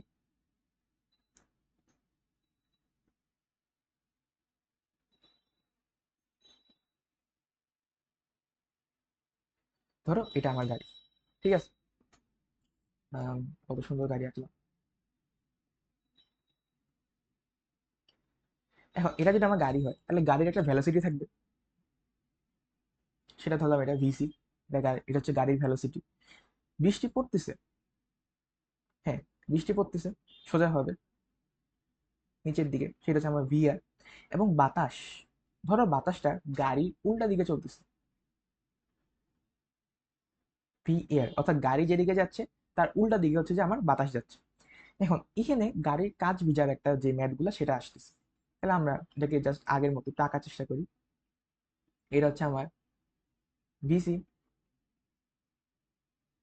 এটা হচ্ছে আমার ভি আর, এটা হচ্ছে আমার ভিএ। ঠিক আছে? এটা হচ্ছে আমার ভিএ। আচ্ছা, তাহলে যদি আমার বাতাস সেটা হচ্ছে বিপরীত দিক থেকে ফ্লো হচ্ছে, ঠিক আছে, বিপরীত দিক থেকে যদি ফ্লো হয়, তাহলে আমরা যেটা খেয়াল করে দেখবো, সেটা হচ্ছে আমার বাতাসের যে আপেক্ষিক বেগ সেটাকে বের করতে হবে। তাহলে ভিএসি এটা কি হবে? ভিএসি সেটা হচ্ছে আমার ভিএ মাইনাস ভিসি হবে। হ্যাঁ, ভেক্টর যোগ বিয়োগ করতেছি, কিন্তু এখানে মান না, ভেক্টর যোগ বিয়োগ করতেছি। ঠিক আছে? তাহলে ভিএস ভিএ মাইনাস ভিসি, তাহলে এই যে ভিসি সেটাকে আমি ঘুরে দিই। ধরো এই যে ভিসি সেটা হচ্ছে আমার এদিকে, তাহলে এই দুইটার লব্ধি, ধরো এই দুইটার লব্ধি এদিকেই হবে, যেহেতু সমান মানে একই সরলরেখা বরাবর আছে এবং একই দিকে হবে, সেটা হচ্ছে ভিএসি। তাহলে ভিএসি আর ভিআর এই দুইটার লব্ধি কি হবে?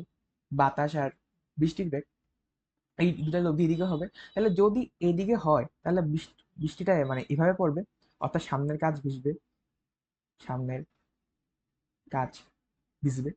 এখন তুমি আমাকে এটা বলো, যদি বাতাস বিপরীত দিক থেকে ফ্লো করে, অর্থাৎ গাড়ি যেদিকে যাচ্ছে তার বিপরীত দিক থেকে ফ্লো করে, তাহলে অলওয়েজ সামনের কাজ ভিজতেছে। হ্যাঁ, এটা জাস্ট বোঝার ট্রাই করো, এটা নিজের থেকে বুঝতে পারবে ইজিলি, যে অলওয়েজ সামনের কাজ ভিজবে যদি বিপরীত দিক থেকে বাতাসটা ফ্লো হয়। তাহলে এটা যদি আমি লিখে দিই যে বিপরীত দিক হতে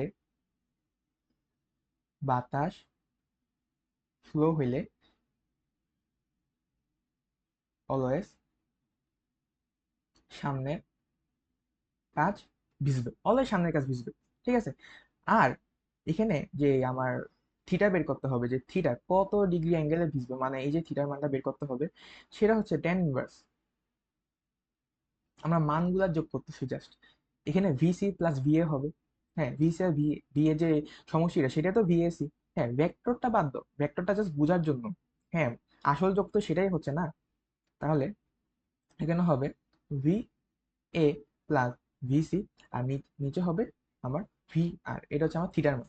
এখন ধরো না, এটা উল্টা দিক থেকে আসতেছে না, এটা সরি, এটা গাড়ি যেদিকে যাচ্ছে সেদিক বরাবর আসতেছে না, গাড়ি যেদিকে যাচ্ছে মানে সরি সরি, আমি যেটা বলতেছিলাম এটা হচ্ছে যে এতক্ষণ বাতাসটা আমার এগেনস্টে ফ্লো হচ্ছিল, এখন বাতাসটা আমার দিকেই ফ্লো হবে, অর্থাৎ গাড়ি যেদিকে যাবে সেদিকে ফ্লো হচ্ছে। তখন কি হবে আমাকে একটু আমি যদি একটু দেখি তাহলে তখন কি হবে, তখন হচ্ছে আমার ভি আর নিচের দিকে, এটা হচ্ছে আমার ভিসি, অর্থাৎ এটা হচ্ছে আমার যে গাড়ির ভেলোসিটি সেটা, আর এদিকে হচ্ছে আমার ভিএ অর্থাৎ বাতাসের বেগ। এখন যখন আমরা ভিএসি বের করব আর যখন আমরা আমার গাড়ির বেগটাকে বিপরীত করব, ভিসি মাইনাস ভিসি করব, তখন তখন এখানে যে রেজাল্টেন্ট ফোর্স, এখানে যে রেজাল্টেন্ট ফোর্স সরি রেজাল্টেন্ট যে ভেলোসিটি, সেটা হবে ভিসি আর ভিএ এটা যে পার্থক্য সেটা। এখন দেখো, যদি আমার লব্ধি যদি আমার লব্ধি এদিক বরাবর আসে, তাহলে বৃষ্টির ব্যাগটা এইভাবে পড়বে, আর তাহলে সামনের কাজ ভিজবে। আর যদি আমার রেজাল্টেন্ট এদিকে আসে, লব্ধি এদিকে আসে, তাহলে বৃষ্টি এইভাবে পড়বে আর আমার পিছনের কাজ ভিজবে। ঠিক আছে? আর যদি আমার লব্ধি শূন্য আসে, তাহলে সোজাসুজি বৃষ্টি পড়বে, তাহলে আমার দুইটা কাজই ভিজবে। এদূর বোঝা গেল? এদূর বোঝা গেল? আচ্ছা, তাহলে এটা যদি আমি সামারি করে লিখি, তাহলে সেটা হচ্ছে আমার, যদি ভিসই গ্রেটার দেন ভিএ হয়, অর্থাৎ আমার গাড়ির বেগ যদি আমার বাতাসের বেগ থেকে বেশি হয়, তাহলে সেক্ষেত্রে আমার সামনের কাজ ভিজবে। এটা হচ্ছে কি একই দিকে ফ্লো হইলে। আর যদি আমার ভিসি ভিএ থেকে ছোট হয়, তাহলে আমার পিছনের কাজ ভিজবে। আর যদি v c is equal to v a হয়, দুইটা যদি সেম হয়, তাহলে লব্ধি কি হবে শূন্য, তখন আমার উভয় কাজ ভিজবে। ঠিক আছে? আর এখানে থিটা বের করাটাও খুবই easy, theta is equal two tan inverse, উপরে হবে আমার ভি এ আর ভিসি এর যে পার্থক্য সেটা পার্থক্যটাই বের করবা, আর নিচে হবে আমার ভি আর, অর্থাৎ আমার যেই কি জানি বলে আর বৃষ্টির যে ব্যাগটা সেটা। এখন আমাদের যেটা নিয়ে কথা সেটা হচ্ছে আমাদের ভেক্টরের দুটো গুণ আছে, সেটা একটা হচ্ছে আমার ডট গুণন, আর একটা হচ্ছে আমার ক্রস গুণন। ঠিক আছে? এটা হচ্ছে ডট গুণন আর এটা হচ্ছে ক্রস গুণন। তাহলে আমরা জানি যে a dot B is equal to A B cos theta, আর এ ডট বি এটাকে যদি আমরা যখন আমাদের মানে এক্স ওয়াই জেড অক্ষ বরাবর যে মানগুলো এগুলো যদি দেওয়া থাকে, তখন আমরা কিভাবে লিখি সেটা হচ্ছে আমার A X B X plus A Y B Y plus A Z B Z. ঠিক আছে? আর যখন ক্রস গুণন করি, তখন সেটা হচ্ছে এ ক্রস বি, তখন সেটাকে আমরা লিখি এ বি সাইন থিটা। তখন এখানে একটা ইটা থাকে, ইটাটা দিক বুঝায়। হ্যাঁ, আর এ ক্রস বি কে যখন আমাদের এইভাবে দেওয়া থাকে, অর্থাৎ A is equal to A I plus A I K plus sorry A X I K plus A Y J K plus A Z K কে লিখে থাকে, তখন আমরা ক্রস গুণফলটা যেভাবে লিখি সেটা হইল, উপরে থাকে আমার আই জে কে, নিচে থাকে আমার প্রথমে এ ক্রস বি, যেটা আগে থাকবে সেটা আগে লিখতে হবে, যেহেতু এ আগে তাহলে A X A Y A Z, এরপরে হচ্ছে B X B Y B Z. ঠিক আছে?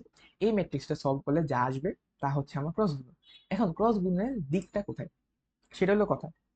ধরো এটা হচ্ছে আমার এ ভেক্টর, এটা হচ্ছে আমার বি ভেক্টর। এখন ধরো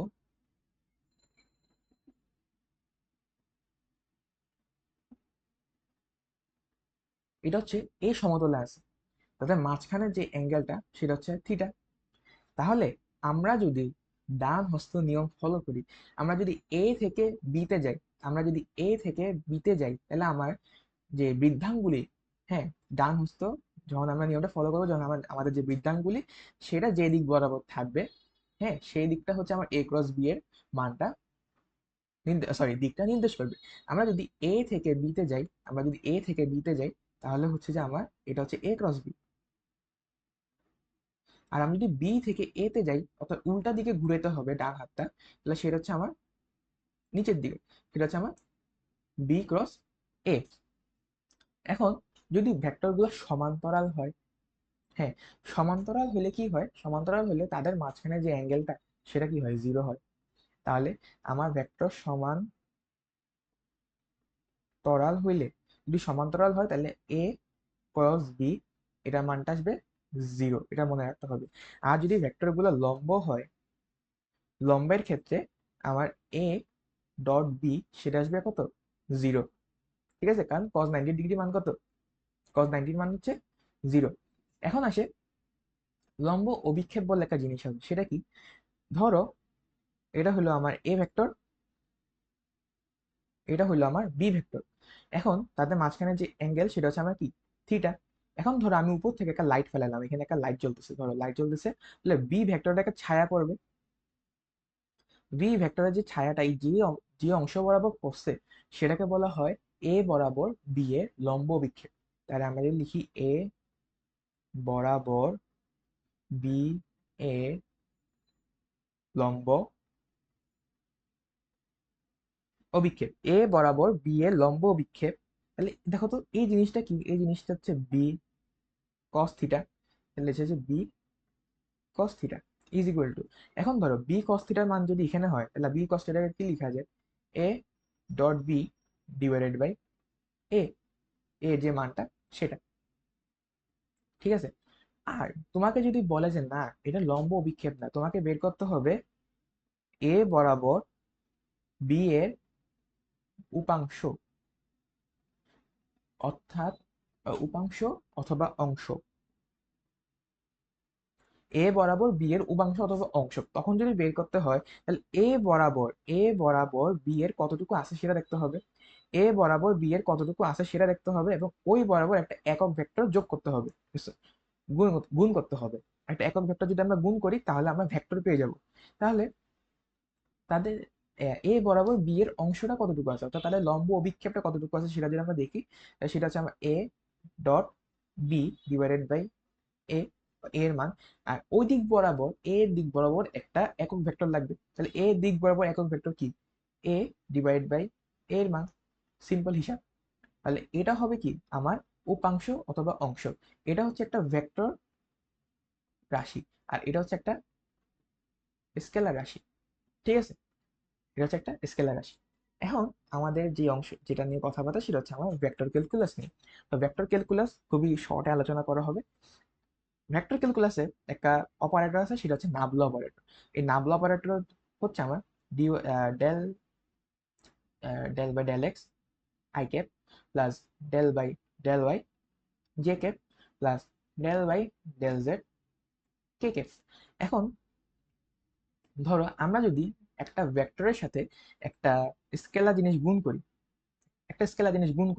তাহলে সেটা কি হবে, একটা স্কেলার রাশি হবে না?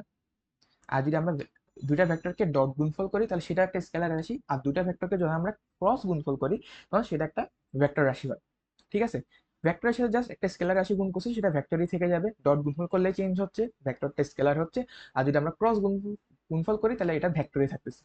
এখন ধরো আমাদের একটা ভেক্টর আছে, হুম, আমাদের যে ভেক্টরটা সেটা হচ্ছে, ওয়েট এ মিনিট, ধরো আমাদের যে নাবলা অপারেটরটা আছে সেটা হচ্ছে, সেটা দিয়ে আমরা একটা ভেক্টরকে অপারেট করব, তো যেটা বের হবে সেটা হচ্ছে আমার গ্রেডিয়েন্ট। ঠিক আছে, যেটা বের হবে সেটা হচ্ছে আমার কি, গ্রেডিয়েন্ট। আর গ্রেডিয়েন্টের যে ফলাফলটা সেটা কিন্তু একটা ভেক্টর রাশিই থাকবে। কিন্তু আমরা যদি এই যে নাবলা অপারেটরের সাথে একটা ভেক্টরকে ডট গুণফল করি, সেটা বের হবে আমার,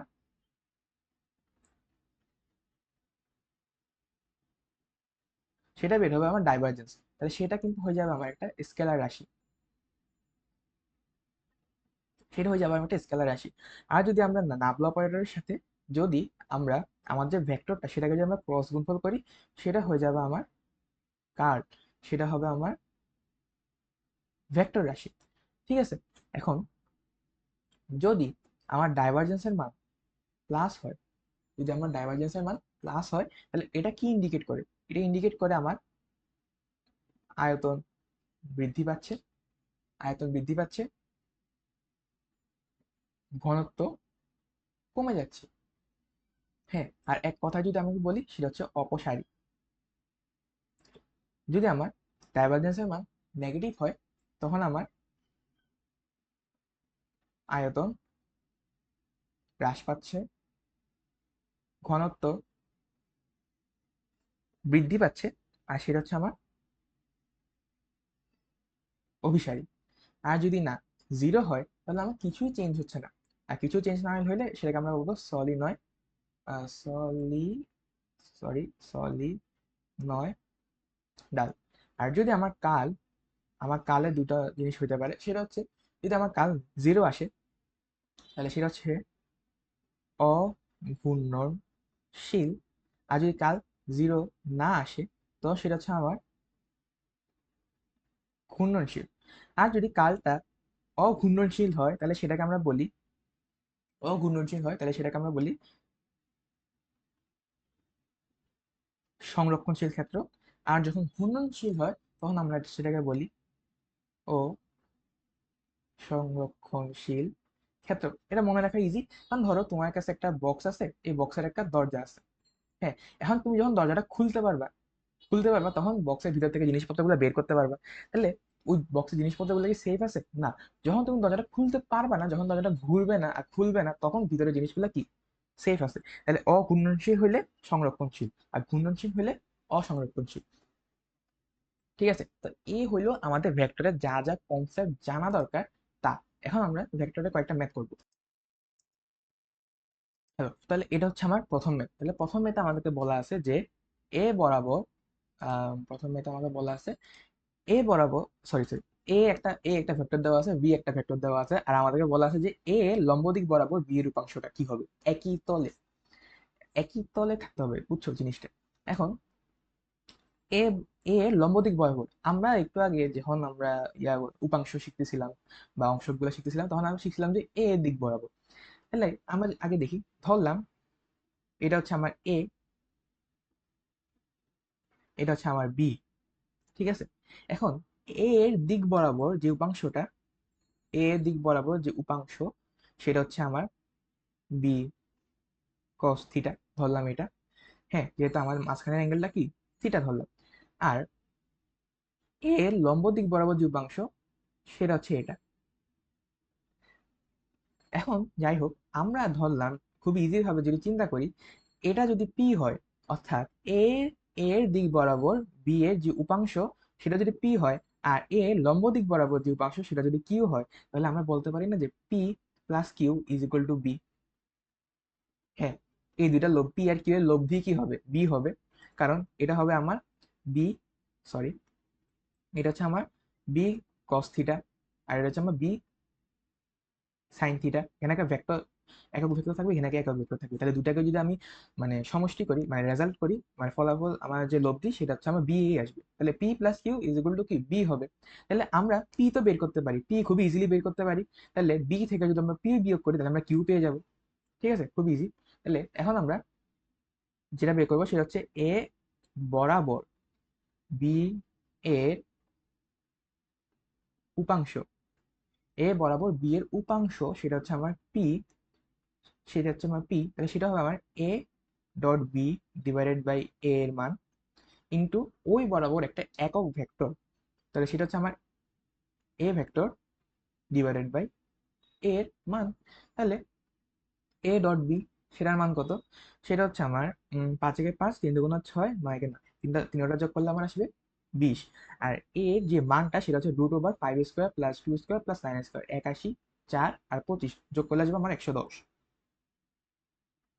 110 ইন্টু এই যে ভেক্টরটা, এই ভেক্টরটা কি আমার 5i plus 2j plus 9k। আর এর মানটা আবার লিখতে হবে, সেটা হচ্ছে √110। তাহলে এখানে আমার যে মানটা আসবে সেটা হচ্ছে আমার 2 divided by 11, 5i plus 2j plus 9k। এটা হচ্ছে আমার কিসের মান? পি এর মান, যে পি ভেক্টর সেটার মান। এখন আমরা বলছিলাম যে P plus Q is equal to কি হবে?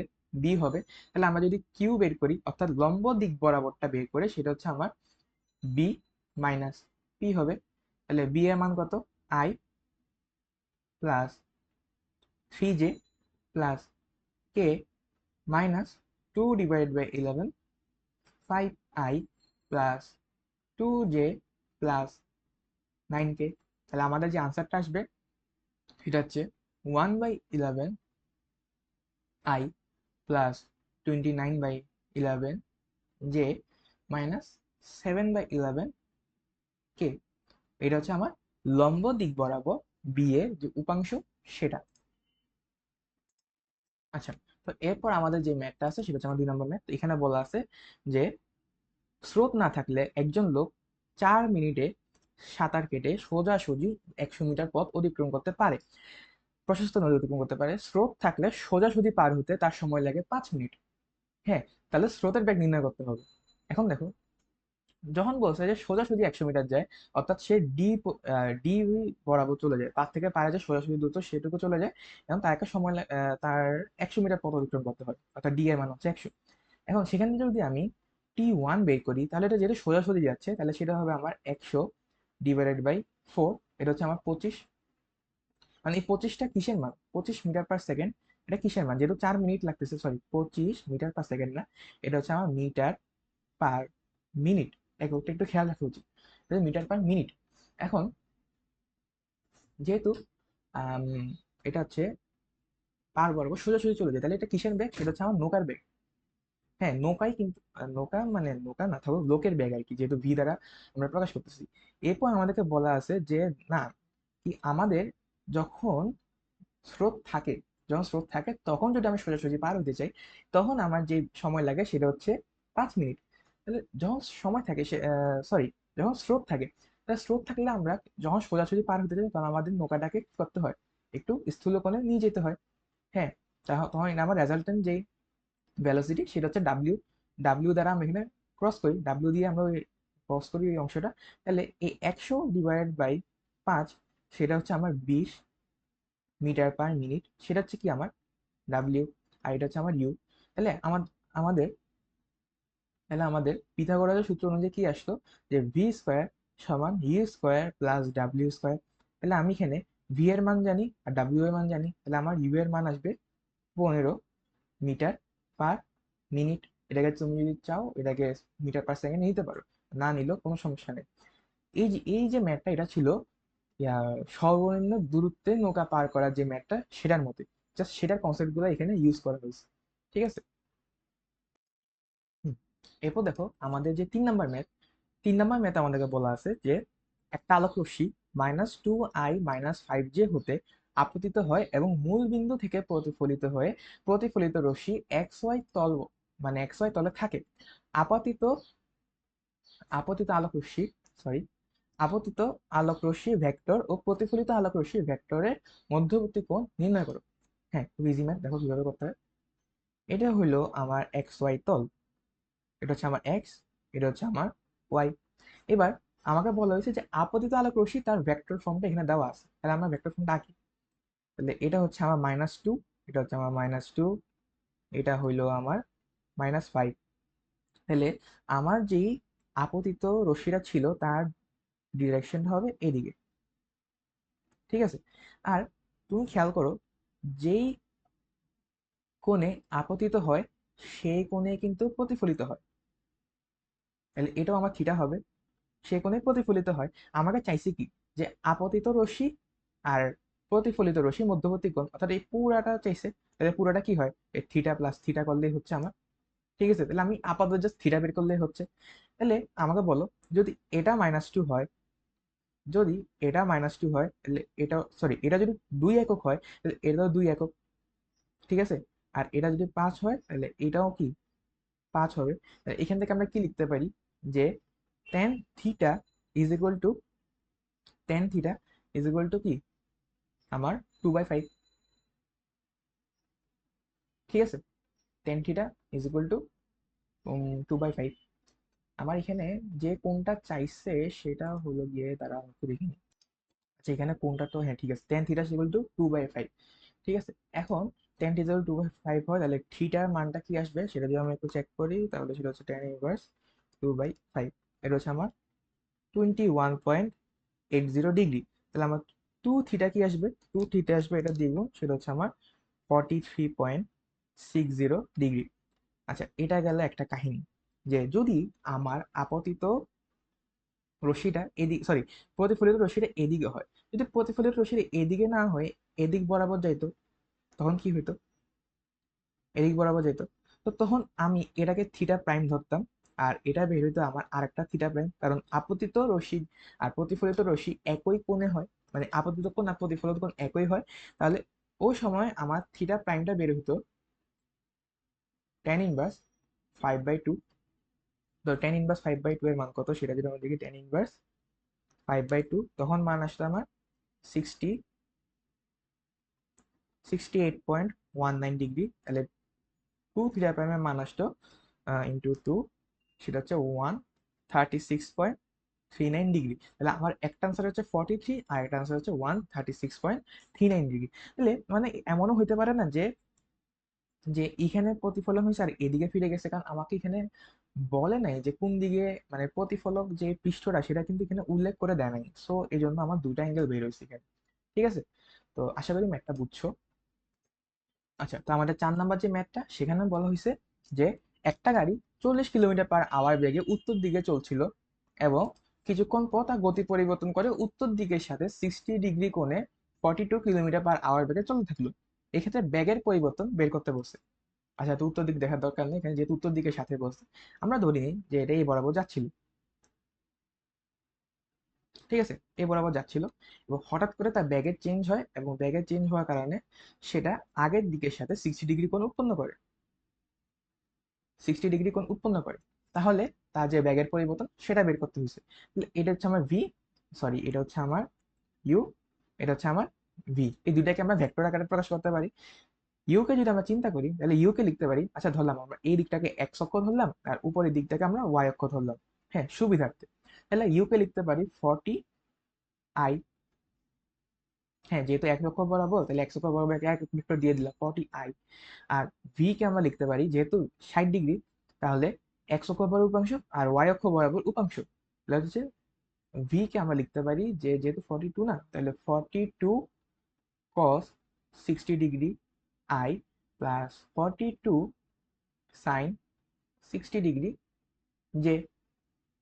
তাহলে সেখান থেকে আমার যে মানটা সেটা হচ্ছে আমার 42 cos 60 মান কত, cos 60 মান হাফ, সেই ক্ষেত্রে আমার 21 আই প্লাস 21 √3 যে কিলোমিটার/আওয়ার। তাহলে এখন ডেল ভি মানে বেগের পরিবর্তন, ভি মাইনাস ইউ শেষ বেগ বিয়োগ আদি বেগ, তাহলে শেষ বেগ কত, 21 আই প্লাস 21 √3 যে মাইনাস 40 আই। তাহলে সেখান থেকে আমার যে আনসার সেটা হচ্ছে আমার -19 আই প্লাস 21 √3 যে। সিম্পল হিসাব নিকাশ, এটা আহামরি কিছুই না। এখান থেকে তুমি এখন চাইলে এটা মানটাও আলাদা করে লিখতে পারো, এটা দিকটাও আলাদা করে লিখতে পারো। ঠিক আছে, বা এটুকু ভেক্টর ফর্মে রাখলেও চলবে। আচ্ছা, তো 5 নাম্বার ম্যাথটা যদি আমরা দেখি, এটা খুবই সুন্দর একটা ম্যাথ। তো 5 নাম্বার ম্যাথে বলা আছে যে এ ভেক্টরটা, এ ভেক্টর দেওয়া আছে, এখানে দুইটা অজানা রাশি আলফা এবং বিটা। এ ভেক্টরটা বি ভেক্টর এবং সি ভেক্টরের সাথে একই কোণ উৎপন্ন করে, অর্থাৎ সমান সমান কোণ উৎপন্ন করে, এবং বি ও সি এর সাথে একই সমতলে অবস্থিত। তাহলে এ আর বি এর মানে আলফা আর বিটার মানটা আমাকে বের করতে হবে। তাহলে দেখো, প্রথমে আমাদের যা যা ক্লু দেওয়া আছে সেগুলো আমরা ইউজ করি। বি আর সি এর সাথে একই কোণ উৎপন্ন করে, তাহলে আমরা যদি থিটা এ বি ইউজ করি, হ্যাঁ থিটা এ বি যদি আমরা বের করি, তাহলে সেটা হচ্ছে থিটা এ বি যদি আমরা ইউজ করি, তাহলে এ, সেটা হচ্ছে A dot B divided by A ভেক্টরের মান আর বি ভেক্টরের মান। ঠিক একইভাবে আমরা যদি থিটা এ সি এর মান বের করি, সেটা হচ্ছে A dot C divided by A ভেক্টরের মান আর সি ভেক্টরের মান। তাহলে এ ডট বি এর মান কত, এ ডট বি এর মান প্রথমে আলফা ইন্টু ওয়ান, তাহলে আলফা প্লাস 2 ইন্টু ওয়ান, তাহলে 2, আর যেহেতু এখানে কোনো জেড এর উপাংশ নাই, তাহলে সেটা হচ্ছে 0। আর এ এর মান কত? এ এর মান হচ্ছে alpha square plus 2 square plus beta square into B এর মান কত? 1 square plus 1 square plus 0 square. আর এখানে যে থিটা এ সি, সেখানে alpha, sorry, A dot C এর মান কত? যেহেতু এখানে এক্স এর কোনো উপাংশ নাই, তাহলে হচ্ছে 0 plus 2 into 1 plus beta into 1। আর নিচে হচ্ছে এ এর মান, সেটা হচ্ছে alpha square plus 2 square plus beta square into 0 plus 1 square plus 1 square. এখন আমাদের কিন্তু বলা আছে যে এই দুইটা কি ইকুয়াল, এবং যদি একটু খেয়াল করে দেখো এই দুইটার মান কিন্তু কাটা চলে যায় যখন আমরা ইকুয়াল চিন্তা করি। তাই সেখান থেকে আমরা পাই যে alpha plus 2 is equal to 2 plus beta. তাহলে সেখান থেকে আমরা পাচ্ছি alpha is equal to beta. ঠিক আছে, এই জিনিসটা একটু সাইড করে রাখলাম। এখন আমাদের দ্বিতীয় যে ক্লুটা, সেটা বলা আছে যে একই সমতলে অবস্থিত। তাহলে সমতলে অবস্থিত হওয়ার যে সূত্রটা, এটা মানে মানে তিনটা ভেক্টর যদি সমতলে হয়, তাহলে তাদের প্রথমে এক্স ওয়াই জেড এর যে কোঅর্ডিনেট গুলো আছে সেগুলো রাখবো। হ্যাঁ, এরপর সবগুলোর যে নির্ণায়কের মানটা সেটাকে 0 হতে হবে। আচ্ছা, আমি ম্যাথের মাধ্যমে দেখে, যেমন প্রথমে লিখবো এ ভেক্টরে এক্স ওয়াই জেড গুলা। তাহলে A vector X Y Z কি? আলফা, 2 আর বিটা। আর বি ভেক্টরের এক্স ওয়াই জেড কি? 1 1 0। আর সি ভেক্টরটা কি? 0 1 1। এই যে পুরা নির্ণায়কটা হইলো, এই নির্ণায়কটার মান 0 হইতে হবে যদি ওরা একই সমতলে অবস্থিত হয়। ঠিক আছে, একই সমতলে অবস্থিত হয়। তাহলে এটা যদি 0 হইতে হয়, তাহলে দেখো, এটা যদি আমরা নির্ণায়কটা বের করি, সেটা হচ্ছে alpha into 1 minus 0 minus 2 into 1 minus 0 plus beta into 1 minus 0 is equal to 0। তাহলে এখান থেকে আমরা পাই যে alpha minus 2 plus beta is equal to 0। কারণ আমরা জানি যে আলফা ইজ ইকুয়াল টু কি? বিটা। তাহলে alpha minus 2 plus alpha is equal to 0। তাহলে আলফার মানটা আসবে আমার 1, এবং সাথে আমার বিটার মানটাও আসবে 1। এই দুটো হচ্ছে আমার আনসার। আচ্ছা, তো আমি মাঝখান দিয়ে একটা কনসেপ্ট বলতে ভুলে গেছিলাম। সেই কনসেপ্টটা হচ্ছে আমার ত্রিভুজ এবং সামান্তরিকের যে সূত্রগুলো, মানে আয়তনের যে, সরি, ক্ষেত্রফলের যে সূত্র, সেটা ধরো এটা হইলো এ ভেক্টর, এটা হইলো বি ভেক্টর। এটা যদি মানে এ আর বি যদি এ ও বি, ঠিক আছে, যদি ত্রিভুজে দুটো সন্নিহিত বাহু হয়, ত্রিভুজে দুটি সন্নিহিত বাহু হয়, তাহলে যে এরিয়া হবে, ত্রিভুজের যে ক্ষেত্রফল, সেটা হচ্ছে আমার হাফ ইন্টু এ ক্রস বি। আর সামান্তরিকের সামান্তরিকের দুটি সন্নিহিত বাহু হলে তখন সামান্তরিকের যে এরিয়া, সেটা হবে এ ক্রস বি এর মডুলাস, অর্থাৎ শুধু মানটা, এখানে শুধু মানটা হবে। আর যদি এটা সামান্তরিকের যদি এটা সামান্তরিকের আম, দুটা কর্ণ হয়, দুটি কর্ণ হয়, তাহলে সামান্তরিকের যে এরিয়া, সেটা হবে হাফ ইন্টু এ ক্রস বি।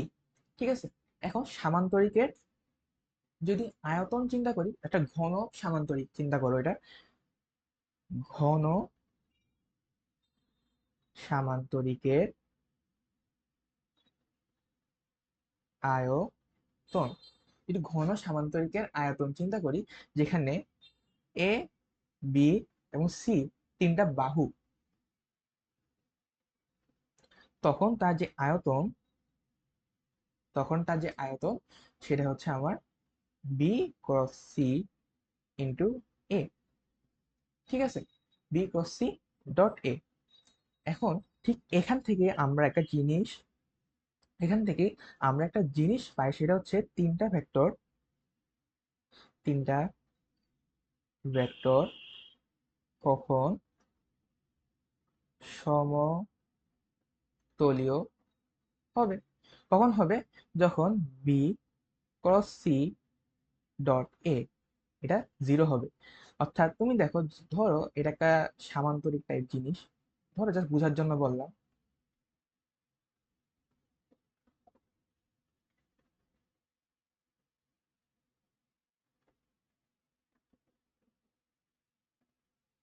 তো এটা ঘন, অর্থাৎ ধরো এটা একটা ঘন সামান্তরিক, অর্থাৎ ঘন আকারে যে সামান্তরিক সেটা। তো এখানে এ বি এবং সি তিনটা ভেক্টর যদি সামান্তরিকের তিনটা বাহুকে নির্দেশ করে, তাহলে তার যে আয়তন সেটা হচ্ছে B cross C dot A. ঠিক আছে, আর যদি সামান্তরিকটা মানে কোনো আয়তন না থাকে, তাহলে এটা কেন আয়তন থাকবে না? যা কারণ তিনটা যদি সমতলীয় হয় তাহলে এটা ঘনই ক্রিয়েট করবে না। ঠিক আছে, তাহলে ঘন সামান্তরিক যদি আয়তনই না থাকে, তাহলে তার যে তিনটা বাহু আমরা চিন্তা করছিলাম ওগুলো আসলে একই তলে আছে। তাহলে একই তলে থাকলে এটা মানটা কি হবে? 0 হবে। তাহলে এই যে কন্ডিশনটা, এই কন্ডিশনটা অ্যাপ্লাই করে আমরা দেখতে পারি যে কোনো যে তিনটা ভেক্টর একই তলে আছে কিনা। ঠিক আছে, এরপর এটাকে অন্যভাবে করা যায়, অর্থাৎ একই তলে আছে কিনা তা যাচাই করার জন্য যেটা করতে হয় সেটা হচ্ছে একটা নির্ণায়ক লিখতে হয়, সেটা হচ্ছে A X, A Y, A Z, B X, B Y, B Z, C X, C Y, C Z. এই যে নির্ণায়কটা, এই নির্ণায়কটা মান 0 হইতে হয়। এই নির্ণায়কটা মান 0 হইলেই আমার যে তিনটা ভেক্টর এ বি সি তিনটা সমতলীয় হবে। তো এই কনসেপ্টগুলো আমি বলতে ভুলে গেছিলাম যখন আমি কনসেপ্ট নিয়ে আলোচনা করতেছিলাম। তো যে ম্যাথ আমরা কন্টিনিউ করতেছিলাম সেই ম্যাথ থেকে এখন কন্টিনিউ হবে। আচ্ছা, তাহলে এখন আমরা ম্যাথগুলো আবার কন্টিনিউ করি। তো আমাদেরকে বলা আছে যে এ ভেক্টরের মান দেওয়া আছে, মানে এ ভেক্টর দেওয়া আছে, সাই দেওয়া আছে। সাই হচ্ছে একটা one kind of algebraic equation বলা যায়। আর এখানে বলা আছে যে এই বিন্দুতে এ ডট নাবলা সাই, তার যে গ্রেডিয়েন্ট, এই যে গ্রেডিয়েন্ট তার সাথে এটার যে ডট গুণফল তার মানটা বের করতে হবে। ঠিক আছে, এটা বের করা খুবই ইজি। প্রথমে আমরা নাবলা অপারেটর আর এটার সাইয়ের যে গ্রেডিয়েন্টটা সেটা বের করি। তাহলে আমরা এই নাবলা অপারেটরটা কি, del del X I plus del del Y J plus del del Z K, এটার সাথে 2z minus x cube Y. তো এটা দ্বারা কি করতে হবে? প্রথমে এটা দিয়ে এই পুরোটাকে একবার পার্শিয়াল ডিফারেন্সিয়েট করতে হবে, সাথে বসবে আই। এটা দিয়ে এই পুরোটাকে আরেকবার পার্শিয়াল ডিফারেন্সিয়েট করতে হবে, সাথে বসবে জে। এই পুরো এটা দিয়ে আবার এই পুরোটাকে পার্শিয়াল ডিফারেন্সিয়েট করতে হবে, সাথে বসবে কে। ঠিক আছে, আচ্ছা তো আমরা শুরু করি। তাহলে প্রথমে এক্স এর সাপেক্ষে এখানে পার্শিয়াল ডিফারেন্সিয়েট করলে প্রথমে কি হয়? 0, 2z, কারণ এটা 2z মানে এক্স, এক্স দিয়ে যখন ডিফারেন্সিয়েট করবো তখন এক্স বাদে যা আছে সবগুলা ধ্রুবক, তাহলে 2z ধ্রুবক, মাইনাস যেহেতু এখানে এক্স কিউব আছে তাহলে এক্স কিউবকে ডিফারেন্স করলে 3x স্কোয়ার, আর সাথে আছে ওয়াই ধ্রুবক হিসেবে, সাথে বসবে আই, প্লাস এবার ওয়াই দিয়ে যদি ডিফারেন্সিয়েট করি তাহলে 2z, এটাও কি 0, মাইনাস এক্স কিউব কি হয়? এক্স কিউবের মধ্যে থাকবে, আর ওয়াই কে ডিফারেন্সিয়েট করলে 1, সাথে বসবে জে, প্লাস জেড দ্বারা যদি ডিফারেন্সিয়েট করি 2z কে ডিফারেন্সিয়েট করলে 2, আর বাকি যেটা আসছে এটা হচ্ছে ধ্রুবক, তাহলে এটা হচ্ছে কে। তাহলে এখানে যে আনসারটা আসবে সেটা হচ্ছে -3x² I minus x cube J plus 2k। এটা হইলো আমার এই অংশটা বের হইলো। এখন এই যে এটার সাথে আমাকে এ ভেক্টর ডট গুণফল করতে হবে, সাই। তাহলে এটাকে যদি আমি ডট গুণফল করি তাহলে 2x² 2x² I plus 3yz J minus x z² K, x z² K, 2x²। আচ্ছা, এই পুরোটার সাথে আমার ডট গুণফল করতে হবে কাকে? এটাকে।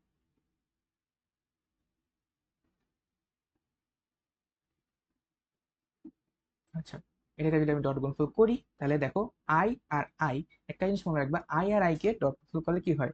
1 হয়। আর আই এর সাথে অন্য কিছু ডট গুণফল করলে 0 হয়। তাহলে এখানে হচ্ছে আমার যে আনসারটা আসবে সেটা হচ্ছে 2x² ইন্টু -3x², তাহলে সেটা হচ্ছে -6x⁴ ওয়াই, x⁴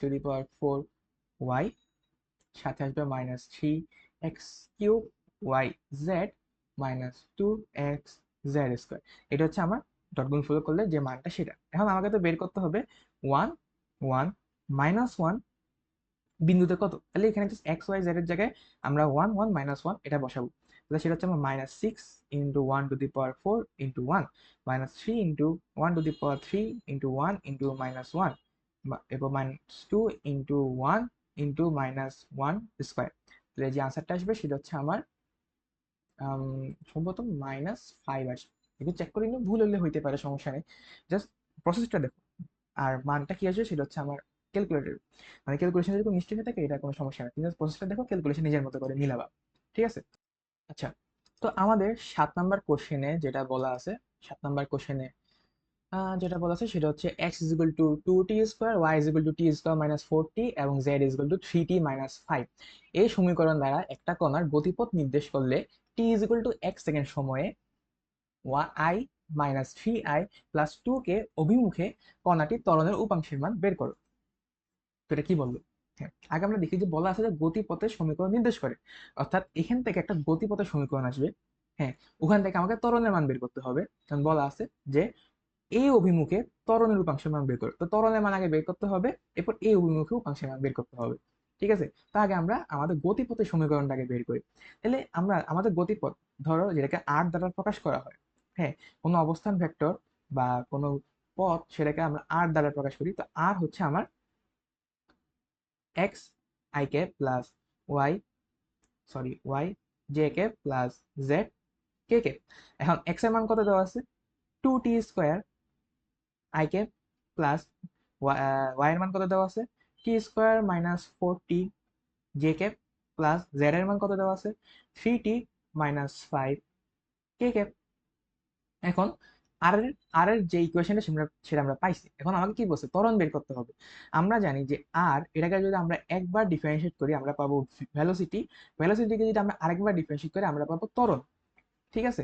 তাহলে এখন যদি আমরা ডি আর ডিটি করি, অর্থাৎ টি এর সাপেক্ষে ডিফারেন্সিয়েট করি, কারণ এখানে ভেরিয়েবল গুলো হচ্ছে টি, তাহলে আমরা পাবো আমাদের ভেলোসিটি। তাহলে ডিফারেন্সিয়েট করি, তাহলে 2t স্কোয়ারকে ডিফারেন্সিয়েট করলে কি হয়? 4t I K I I এর মতো থাকবে, এবং টি স্কোয়ার মাইনাস 4t কে করলে 2t মাইনাস 4 জে জে এর মতো থাকবে, আর 3t মাইনাস 5 কে করলে 3k। এখন আমরা ত্বরণ পাবো যদি আমরা ভেলোসিটিকে আবার ডিফারেন্সিয়েট করে টি এর সাপেক্ষে, কারণ এখানে ভেরিয়েবলটাই টি। তাহলে এখান থেকে আমরা 4t কে ডিফারেন্সিয়েট করলে পাবো 4 I cap, plus 2t minus 4 K differentiate করলে পাবো আমরা 2 জে ক্যাপ, আর 3 কে করলে 0, এটা লিখতে হবে না। তাহলে আমাদের যে ত্বরণের মান সেটা হচ্ছে 4i প্লাস 2j। এবার এটা হচ্ছে আমাদের ত্বরণ। তো বলছে যে এই অভিমুখে আমার কণা ত্বরণের উপাংশ বের করতে হবে। উপাংশ বের করার জন্য কি করতে হয়? আমরা জানি, আমরা করতাম না যে, ধরো এটাকে আমরা বি ধরলাম। হ্যাঁ, তাহলে A dot B is equal to A B cos theta. ত্বরণের উপাংশ চাইছে, অর্থাৎ এ কস থিটা বের করতে হবে। তাহলে ত্বরণের উপাংশ, উপাংশের মান চাইছে, উপাংশ কিন্তু চাই নাই, উপাংশের মান চাইছে, অর্থাৎ লম্ব বিক্ষেপটা বের করতে হবে। তাহলে এ ডট বি করি, সেটা হচ্ছে আমার 4 × 1 প্লাস 2 × -3 প্লাস 0। আর নিচে হচ্ছে আমার বি, অর্থাৎ √1 প্লাস 3 স্কোয়ার প্লাস 4 স্কোয়ার। ঠিক আছে? তাহলে আমার যে মানটা আসবে সেটা হচ্ছে 2/√14। এটা হচ্ছে আমার ত্বরণের উপাংশের মান। এটা জাস্ট মান চাইছে, ভ্যালু, কোনো দিক চাই নাই। ঠিক আছে? তো এটা হলো আমার 7 নাম্বার ম্যাথ। তো আমাদের 8 নাম্বার ম্যাথে বলছে যে 10 কিলোমিটার পার ঘন্টা, মানে কিলোমিটার পার আওয়ার বেগে লম্বভাবে বৃষ্টি পড়ছে, 60 কিলোমিটার পার আওয়ার ঘন্টা বেগে পূর্ব হতে পশ্চিম দিকে বাতাস বইছে, এবং পূর্ব হতে পশ্চিম দিকে অভিমুখে চলন্ত গাড়ির গতিবেগ নির্ণয় করো যাতে গাড়ির সামনের ও পিছনের কাজ ভিজে আর শুধুমাত্র পিছনের কাজ ভিজে। তাহলে আমরা এই নাম্বারটাকে করি, সেটা হচ্ছে আমাদের গাড়ির কাজ ভিজার যে কনসেপ্টটা ওখানে আলোচনা করা হয়েছে। আচ্ছা দেখো, এখানে বলছে সামনে ও পিছনের উভয়, মানে উভয় কাজ ভিজবে। তো উভয় কাজ ভেজার জন্য কি করতে হবে? আমার উপরের দিকে যে ভেলোসিটি গুলো সবগুলো লোক দিয়ে 0 করতে হবে। তো আমাকে বলাই আছে যে পূর্ব থেকে পশ্চিম দিকে ভি এ, এটা হচ্ছে 60 কিলোমিটার পার আওয়ার। আমাকে বলছে যে পূর্ব হতে পশ্চিম দিকে গাড়ির গতিবেগ নির্ণয় করে যাতে উভয় কাজ ভিজে। তাহলে আমরা বলছিলাম যে ভি এ আর ভিসি, যদি সমান হয়, ভিসি সমান সমান ভি এ যদি হয়, তাহলে উভয় কাজ ভিজবে, উভয় কাজ ভিজবে। তাহলে আনসার হবে 60 কিলোমিটার/আওয়ার। এটাই হচ্ছে আমার আনসার। ঠিক আছে, জাস্ট বুঝাই লিখে দিবা আর উপরে একটু ম্যাথ করে দিবা, যেটা আমরা কনসেপ্ট আলোচনার সময় দেখাই দিয়েছিলাম। এখন বলছে শুধুমাত্র পিছনের কাজ ভিজবে, তাহলে এখানে হচ্ছে আমার ভি আর। ঠিক আছে, এটা হচ্ছে আমার ভি আর, এখানে আমার বৃষ্টি হচ্ছে পূর্ব হতে পশ্চিম দিকে, এটা হচ্ছে আমার ভি এ, যেখানে আমার বাতাস বইতেছে। আর এদিকে হচ্ছে আমার ভি সি। আচ্ছা দাঁড়াও, এদিকে হচ্ছে আমার ভি সি। এখন বলছে যে ভিসি এর মানটা কত হইলে, অর্থাৎ গাড়ির বেগ কত হইলে জাস্ট পিছনের কাজ ভিজবে। এখন পিছনের কাজ ভিজার জন্য আমার যে লব্ধি, আমার লব্ধিটা দরকার হচ্ছে এদিকে, আমার দরকার লব্ধিটা দরকার। তাহলে আমাকে ভিসি এর মানটা ভিএ থেকে কম হইতে হবে। কনসেপ্টের সময় আলোচনা করছিলাম যে আমার ভিসি এর মানটা ভিএ থেকে কম হইলেই পিছনের কাজটা ভিজবে, আমাকে এটাই লাগবে। তাহলে ভিসির মানটা ভিএ থেকে কম হওয়ার জন্য, কম হইলে আমার আনসারটা কিভাবে হবে, যে ভিসি লেস দেন 60 কিলোমিটার/আওয়ার। একটু হইলেই আমার পিছনের কাজ ভিজবে। যদি এর থেকে বেশি হয়, সমান হয়ে যায়, এর থেকে বেশি হয়, তখন ভিজবে না। জাস্ট এতটুকু লিখবা। আর কেন ভিজবে না এটা আমরা কনসেপ্টের যখন আলোচনা করতেছিলাম তখন ব্যাখ্যা করছিলাম, ওই ব্যাখ্যাটা থেকে কিছু একটা লিখতে হবে। ঠিক আছে, তো এটা গেল আমাদের 8 নাম্বার ম্যাথ। আচ্ছা, তাহলে আমাদের 9 নাম্বার ম্যাথে বলা আছে যে 9 নাম্বার ম্যাথে বলা আছে যে আলফা এটা একটা ভেক্টর, বিটা একটা ভেক্টর, গামা একটা ভেক্টর। বলা আছে তবে স্কেলার রাশি সি আর ডি এর মান কত হবে যাতে gamma minus C alpha minus D beta ভেক্টরটা আলফা এবং বিটা ভেক্টরের উপর লম্ব হয়। হ্যাঁ, তো দেখো আমাকে এখানে দুইটা অজানা রাশি দেওয়া আছে, অর্থাৎ দুইটা অজানা রাশির জন্য আমার দুইটা সমীকরণ বের করতে হবে। খুবই সিম্পল কথা। এখন সমীকরণ বের করার জন্য আমরা কি বলছে যে এই ভেক্টরটা, হ্যাঁ এই ভেক্টরটা আলফার উপরে লম্ব হবে, বিটার উপরে লম্ব হবে। তো আমরা এই ভেক্টরটা বের করব, এটার সাথে দুইটা ডট গুণফল করব। ডট গুণফল করার পরে আমাদের দুটো সমীকরণ আসবে, স্বাভাবিক। দুটো সমীকরণ আসার পর আমরা দুটো সমীকরণ সলভ করব, সি আর ডি এর মান চলে আসবে। তাহলে আমরা প্রথমে ধরি যে এটা হচ্ছে আমার কি ভেক্টর ধরবো, হ্যাঁ ডেল ধরি। তাহলে del vector is equal to gamma minus C alpha minus D beta. তাহলে আমার গামার মান কত, 5i প্লাস 8k, এবং সি আলফা তাহলে CI minus CJ minus 2CK, আর মাইনাস ডি বিটা তাহলে minus DI plus 2D, sorry sorry minus না, plus DI minus 2DJ minus 3DK। তাহলে এখান থেকে আমি যদি সব আই এরগুলো একসাথে, জে এরগুলো একসাথে, কে এরগুলো একসাথে লিখি, তাহলে সেটা হচ্ছে আমার 5 minus C plus DI plus minus C minus 2DJ plus 8 plus 2C minus 3DK। এটা হচ্ছে আমার গামার ডেলের মানটা বেরিয়ে গেছে, অর্থাৎ যে ভেক্টরটা দেওয়া আছে সেটা বেরিয়েছে। এখন বলা আছে এটা আলফার সাথেও লম্ব, বিটার সাথেও লম্ব, অর্থাৎ এটা এটার সাথে এটা ডট গুণফলটাও 0, আবার বিটার সাথে ডট গুণফল এটাও 0। তাহলে আমরা যদি ডট গুণফল করি তাহলে আসবে 5 minus C plus D into minus 1 plus minus C minus 2D into plus 2 plus 8 plus 2C minus 3D। এটা একটু বেশি বড় হয়ে গেছে, ধরো 8 plus 2C, 8 plus 2C minus 3D into 3 is equal to কি 0। তাহলে এখান থেকে একটা সমীকরণ আসবে, তুমি জাস্ট ক্যালকুলেশন করে সমীকরণটা বের করবা। সেই সমীকরণটা হলো minus 6C plus 5D is equal two 11। এটা হচ্ছে আমার 1 নম্বর সমীকরণ। ঠিক একইভাবে আমার এখানে আমার সমীকরণ যেটা আসবে সেটা হচ্ছে, আমি যদি এখানে কপি করে বসাই, জাস্ট কপি পেস্ট করলাম, তোমরা খাতা লিখবা বসে বসে। তাহলে এটা হচ্ছে আমার -1 তো হবে না, এখানে হচ্ছে আমার সরি সরি, আমি যেটা বসাইলাম, হুম 1 1 2 বসে রেখেছিলাম, তাহলে এটা হচ্ছে আমার 1 1 -2, আলফার গুলো বসেছে 1 1 -2।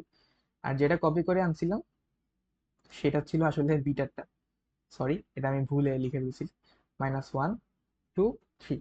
তাহলে এখান থেকে যে ইকুয়েশনটা সেটা হচ্ছে আমার, এখান থেকে আমার যে ইকুয়েশনটা আসবে সেটা হচ্ছে আমার 5C -14d is equal two -19। এটা হচ্ছে আমার 2 নম্বর ইকুয়েশন। তাহলে 1 আর 2 যদি আমি সলভ করি তাহলে সেখান থেকে আসে আমার C is equal to -1, D is equal to 1 আসবে। ঠিক আছে, আমি আবার বলি কি করছি। প্রথমে আমরা ভেক্টরটা বানাইছি, সোজা কথা যেভাবে প্রশ্নে বলছে ওখানে বানাইছি। বলছে আলফা আর বিটার উভয়ের উপরে লম্ব, আলফার সাথে ডট গুণফল দিছি, বিটার সাথে ডট গুণফল দিছি, দুটো ইকুয়েশন আসছে। ওই দুটো ইকুয়েশন আমি সলভ করছি, সি আর ডি এর মান চলে আসছে। এটাই আমাদের কোশ্চেন থেকে চাইছিল। ঠিক আছে, তো এটা গেল আমার 9 নম্বর ম্যাথ। আচ্ছা, তো আমাদের যে 10 নম্বর ম্যাথটা, 10 নম্বর ম্যাথটা একটু ইন্টারেস্টিং। এটা হচ্ছে নদী নৌকার ম্যাথ একটা। তো এখানে বলা আছে যে একটা নৌকার বেগ স্রোতের বেগের 1/n গুণ কত কোণে গেলে নৌকাটি সর্বাপেক্ষা কম বিচ্যুত হবে। পার বরাবর নৌকার দূরত্ব কত হবে যদি n এর মান এত, cos ইনভার্স -1/3 কোণে রওনা দেয় এবং স্রোতের বেগ 30 কিলোমিটার/আওয়ার হয় এবং নদীর প্রস্থ কি 5 কিলোমিটার। ঠিক আছে, ঠিক আছে। তো এখানে বলছে দেখো, নৌকার বেগ স্রোতের বেগের 1/n গুণ, n এর মানে কোনো একটা পজিটিভ সংখ্যা হবে।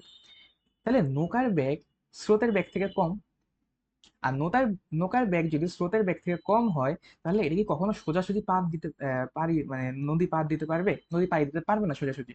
কারণ এটা যদি আমার নদী হয়, দেখো এটা যদি আমার নদী হয়, সোজাসুজি পাড়ি দিতে গেলে আমাকে এটা ভি এর মানটা অবশ্যই বড় হইতে হবে ইউ থেকে। ঠিক আছে, এটা যদি ইউ হয়, এটা যদি ভি হয়, তাহলে ভি এর মানটা অবশ্যই বড় হতে হবে। আর আমরা তখন অ্যাঙ্গেলটা বাই করতাম, alpha is equal to cos inverse -u/v, এটা বের করতাম। তো ওখানে যদি ভি এর মানটা ছোট হয় তাহলে কজ ইনভার্সের মান তো এক্সিস্টই করবে না। ঠিক আছে, তাহলে আমরা যখন ভি এর মানটা মানে নৌকার বেগ যখন স্রোতের বেগের থেকে কম হয় তখন এমন একটা অ্যাঙ্গেলে চালানোর চেষ্টা করব যাতে আমাদের পার বরাবর যে বিচ্যুতিটা এটা অনেক কম হয়, এটা সর্বনিম্ন হয়। ঠিক আছে, ওইটাকে বলে সর্বনিম্ন বিচ্যুতি। হ্যাঁ, তুমি যখন নৌকার বেগ বেশি হবে, নৌকার বেগ কম হবে, তখন নৌকাটা কখনোই সোজাভাবে যাবে না, এটা এভাবে করে সরে আসবে। যখন সরে আসবে তখন কতটুকু সরে আসবে? হ্যাঁ, মানে এই যে এক্স বিচ্যুতিটা হইলো, এটা সবচেয়ে কম হইতে হবে। তো এটার জন্য আমরা কিভাবে বের করব যে অ্যাঙ্গেলটা কি হবে? তো আগামীটাকে সরাই নি, এরপর দেখাচ্ছি যে কি হবে। তো আমরা জানি যে পার বরাবর যে অতিক্রান্ত দূরত্ব এক্স লিখতাম, সেই এক্সটা কি হইতো U plus V cos alpha, U plus V cos alpha D divided by V sine alpha. ঠিক আছে, এটা হইতো না। এখন যখন আমরা চাই যে মানে সর্বনিম্ন দূর, সরি, যখন এক্স এর মানটা আমরা সর্বনিম্ন চাই তখন কি হবে, মানে এক্স মিনিমাম করতে হবে। ঠিক আছে, তাহলে মিনিমাম করার জন্য আমরা ম্যাথের মধ্যে পড়ছিলাম যে যদি আমরা ডিফারেন্সিয়েট করি তাহলে প্রথমবার ডিফারেন্সিয়েট করে 0 করলে যেটা আসবে ওইটা হবে মিনিমাম, মানে কোন মানের জন্য হবে আমরা সেটা পাবো। ঠিক আছে, গুরু মান লঘু মানে যে কনসেপ্টগুলো ছিল ম্যাথে ওইরকম। তাহলে আমাকে এটাকে ডিফারেন্সিয়েট করতে হবে। ঠিক আছে, মুদ্রা কথা হলে আমাকে এটাকে ডিফারেন্সিয়েট করতে হবে। এখন মিনিমামের জন্য আমরা আগে একটু সাজাই নি এটাকে। যেমন U D divide by V sine আলফাকে যদি উল্টাই এটা হচ্ছে আমার cosec alpha, plus V D cos alpha আর সাইন আলফাকে যদি ইয়া করি, সরি ভি আর ভি কাটা চলে যাবে, তাহলে এটা হচ্ছে ডি কট আলফা। আমরা জাস্ট গুণ করছি জিনিসটাকে, দুইটা রাশিতে রাখছি। হ্যাঁ, এটার সাথে গুণ করছি, এটার সাথে এটাকে গুণ করছি, জাস্ট গুণ করছি। এখন ডি এক্স ডিভাইডেড বাই কিসের সাপেক্ষে আমরা এখানে ডিফারেন্সিয়েট করব? D X divide by D alpha, কারণ এখানে আমার ভেরিয়েবলটা হচ্ছে আলফা। এখন এটাকে যদি আমি ডিফারেন্সিয়েট করি দেখো তো কি আসে, তাহলে ইউ ডি আর ভি এটা বাইরে থাকলো, কোজেক আলফাকে ডিফারেন্সিয়েট করলে আমার আসবে minus cosec alpha cot alpha plus D, আর ডি ডি ডি ডি এর মতো থাকবে, আর কট আলফাকে ডিফারেন্সিয়েট করলে আসবে মাইনাস কোসেক স্কোয়ার আলফা। তাহলে এটা সমান কি হবে? 0 হবে। তাহলে এটা সমান যদি 0 হয় এখান থেকে আমার আলফার মান বের করতে হবে। তাই আমি যদি এখান থেকে ডি কোসেক আলফা কমন নিই তাহলে এটা হচ্ছে minus you by V cot alpha minus cosec alpha is equal to কি 0। এখন cosec alpha is equal to কি 0, কারণ আলফার মান যাই হোক প্রথম চতুর্ভাগেও এটা পজিটিভ, দ্বিতীয় চতুর্ভাগেও এটা পজিটিভ। তাহলে এটা পজিটিভ হলে ডি তো পজিটিভ, তাহলে এই অংশটা 0 হওয়ার কোনো চান্স নেই। তাহলে minus you by V cot alpha minus cosec alpha is equal to 0 হবে। আর এটা যদি 0 হয় তাহলে আমরা লিখতে পারি যে, এটা যদি 0 হয় আমরা এটাকে ওই পাশে নিই তাহলে এটা ইজ ইকুয়াল টু 0। ঠিক আছে, এটা জাস্ট ওই পাশে নিছি, তাই সেখান থেকে আমরা পাবো minus you by V is equal to 1 by sine alpha, sine alpha into sine alpha, এটাকে 1/sin আলফা, এটাকে sine alpha divide by cos alpha লেখা যায়, কারণ ওদিকে গেলে টেন হয়ে যাবে, তাহলে sine alpha by cos alpha. এখান থেকে আমার সাইন আলফা কাটা চলে যাবে, তাহলে আমি সেখান থেকে পাবো আমার cos alpha is equal to minus V by U. দেখো মাইনাস ভি বাই ইউ, তাই সেখান থেকে আমি আলফার মান পাবো cos inverse minus V by U. এখন এটা তুমি সোজাসুজি মনে রাখো যে যখনই তোমাকে সর্বনিম্ন বিচ্যুতি বলো অথবা সর্বনিম্ন দূরত্ব বলো, তুমি জাস্ট কজ ইনভার্স ছোটটা ডিভাইড বাই বড়টা করবা, আর সামনে একটা মাইনাস লাগাবা, ছোটটা ডিভাইড বাই বড়টা, এতটুকু করবা। ঠিক আছে, এতটুকু মনে রাখো, আর যদি কোনো ডিরিভেশন ইচ্ছা করে লিখা তাহলে এই ডেরিভেশনটা করবা। ঠিক আছে, এখন বলা আছে যে ব্যাগের 1/n গুণ স্রোতের নৌকার ব্যাগ স্রোতের ব্যাগের 1/n গুণ, তাহলে সেখান থেকে আমরা থিটার মান ইজিলি বের করতে পারবো। Theta is equal to cos inverse minus V by U. এখন ভি হচ্ছে ইউ এর 1/n গুণ, তাহলে cos inverse 1/n minus 1/n, এটাই আনসার। এখন বলছে পার বরাবর দূরত্ব, অর্থাৎ যে এক্স এর মান সেটাকে বের করতে হবে, যখন মানগুলো যেগুলো দেওয়া আছে এগুলো জাস্ট বসাবো। তাহলে U plus V cos alpha into D divide by V sine alpha. তাহলে এখন ইউ এর মান কত, 30, প্লাস ভি এর মান কত বলা আছে, হ্যাঁ আচ্ছা আমি বলা আছে 1/n গুণ, n এর মান 3, তাহলে 30কে 3 দ্বারা ভাগ করলে 10 ইন্টু কজ আলফার মান কত, কজ আলফার মান 1/3 -1/3 কারণ বলা আছে থিটার মান এটা, তাহলে এখান থেকে থিটা বের করলে 1/3 ইন্টু ডি, ডি এর মান কত 5 কিলোমিটার, আর এটা হচ্ছে 10 ইন্টু সাইন আলফা। জাস্ট এখান থেকে তুমি আলফার মানটা বের করবা, সাইন আলফার মান বের করবা, সেটা হচ্ছে তোমার সম্ভবত আমি যে ক্যালকুলেটারে করি সেটা হচ্ছে আমার √8/3 আসবে, √8/3। তাহলে এখান থেকে আমার যে আনসার সেটা হচ্ছে 10√2 কিলোমিটার, এটা হচ্ছে আমার ফাইনাল আনসার। ঠিক আছে, ম্যাথটা খুব ট্রিকি ছিল, বাট সমস্যা নেই, এগুলাই আসে, এত কঠিন কিছু আসবে না। তো এটা গেল আমার 10 নম্বর ম্যাথ। 10 নম্বর, তো এরপর হলো আমাদের 11 নম্বর ম্যাথ। 11 নম্বর ম্যাথে বলা আছে যে আমাকে এ ভেক্টরের মান দেওয়া আছে 5, বি ভেক্টরের মান দেওয়া আছে 6, এ মাইনাস বি ভেক্টরের মানে এ ভেক্টর থেকে বি ভেক্টর মাইনাস করলে মানে বি ভেক্টরের নেগেটিভটা যদি আমি যোগ করি সেটার মান দেওয়া আছে 4। তাহলে এখান থেকে আমাকে একটা রাশির মান বের করতে দিচ্ছি, যেখানে আমরা 2a প্লাস 3b যোগ করছি, ওইটার মানের সাথে 7a মাইনাস 5b এর মানটা আমরা গুণ করব। এখন দেখো এটা করা খুবই ইজি, হ্যাঁ। আর এই ধরনের ম্যাথগুলো কিন্তু রিসেন্ট বুয়েট এক্সামে আসছে, যে মানে ভেক্টরে কয়েকটা মান দেওয়া থাকে কয়েকটা মান দেওয়া থাকে না, ওখান থেকে আমরা কয়েকটা অজানা রাশির মান বের করি, মানে এই ধরনের দুইটা ম্যাথ আমরা অলরেডি করছি, এটা 3 নম্বর ম্যাথ।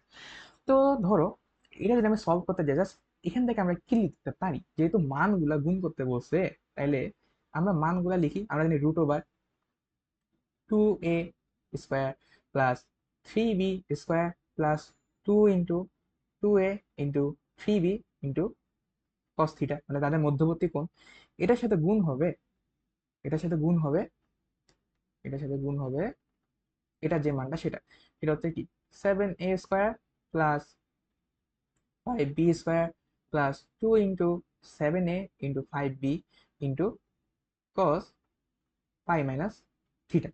এখন আমার এখানে অজানা রাশি হচ্ছে থিটা, কারণ থিটার মানটা বলা নেই, বাকি সবকিছু বলা আছে, এ এর মান বলা আছে, বি এর মান বলা আছে, তাহলে আমাকে থিটার মানটা বের করতে হবে এখান থেকে।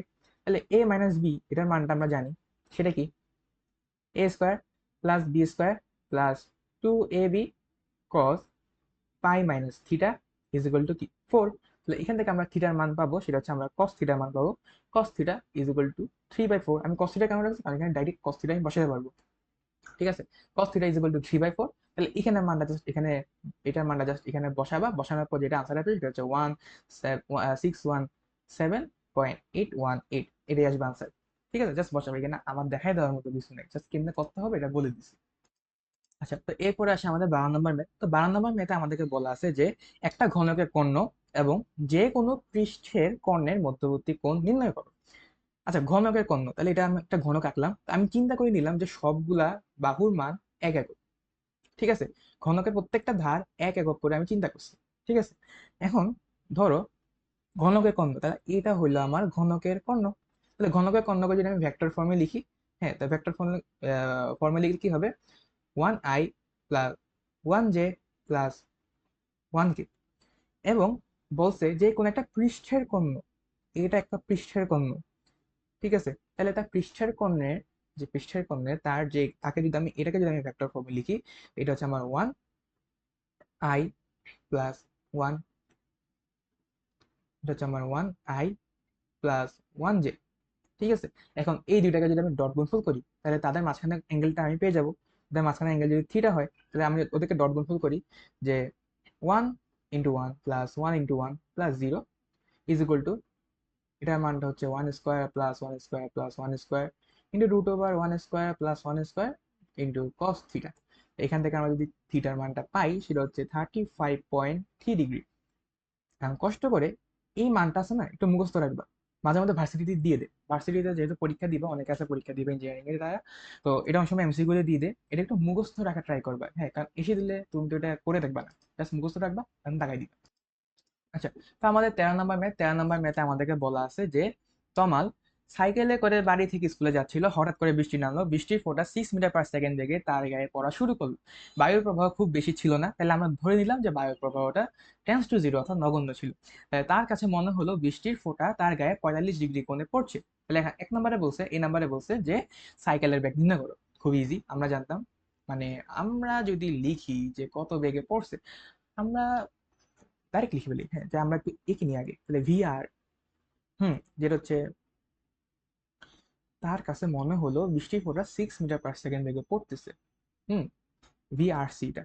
আচ্ছা, তাহলে এটা হচ্ছে ভি আর, ধরলাম যে ভি আর এত, তাহলে সে যাচ্ছিল ভিসি বেগে।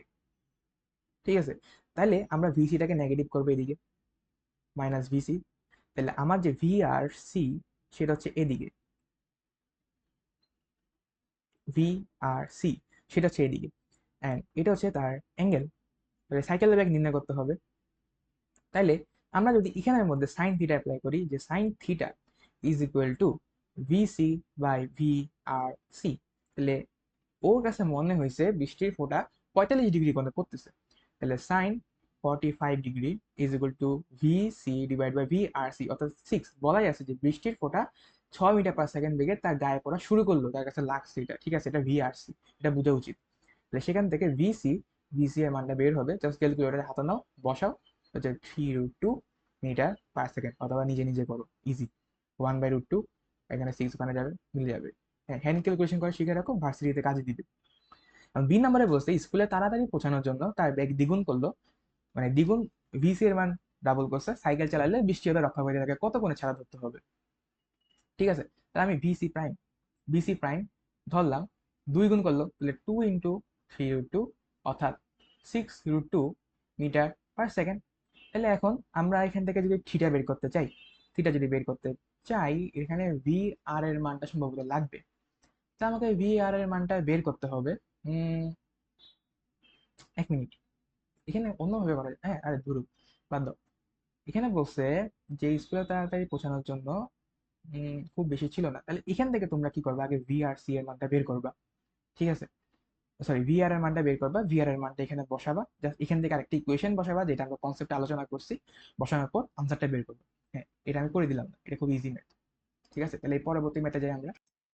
আচ্ছা, তাহলে এটা হচ্ছে আমাদের 14 নম্বর ম্যাথ। 14 নম্বর ম্যাথে আমাদেরকে বলা আছে যে একটা কণার অবস্থান ভেক্টর দেওয়া আছে, এবং বলা আছে যে এক্স ওয়াই তলে কণাটি সঞ্চারপথ একটা পরাবৃত্ত। তাহলে এটা যেহেতু আমাদের অবস্থান ভেক্টর দেওয়া আছে, তাহলে এটা হচ্ছে আমাদের এক্স এর মান, এটা হচ্ছে আমাদের ওয়াই এর মান। এটা জাস্ট ম্যাথ, এটা ম্যাথমেটিক্স এর একটা অঙ্ক, এটা কোনো ফিজিক্স এর ম্যাথ না, জাস্ট বোঝার জন্য। তাহলে এখানে এক্স ইজ ইকুয়াল টু আমরা জানি যে t² - 1, আমরা জানি না, এখানে দেখে বুঝতেছি। আর ওয়াই এর মান হচ্ছে 2t। তাহলে এখান থেকে আমরা কি লিখতে পারি, T is equal to y/2, T এর মানটা এখানে বসাও।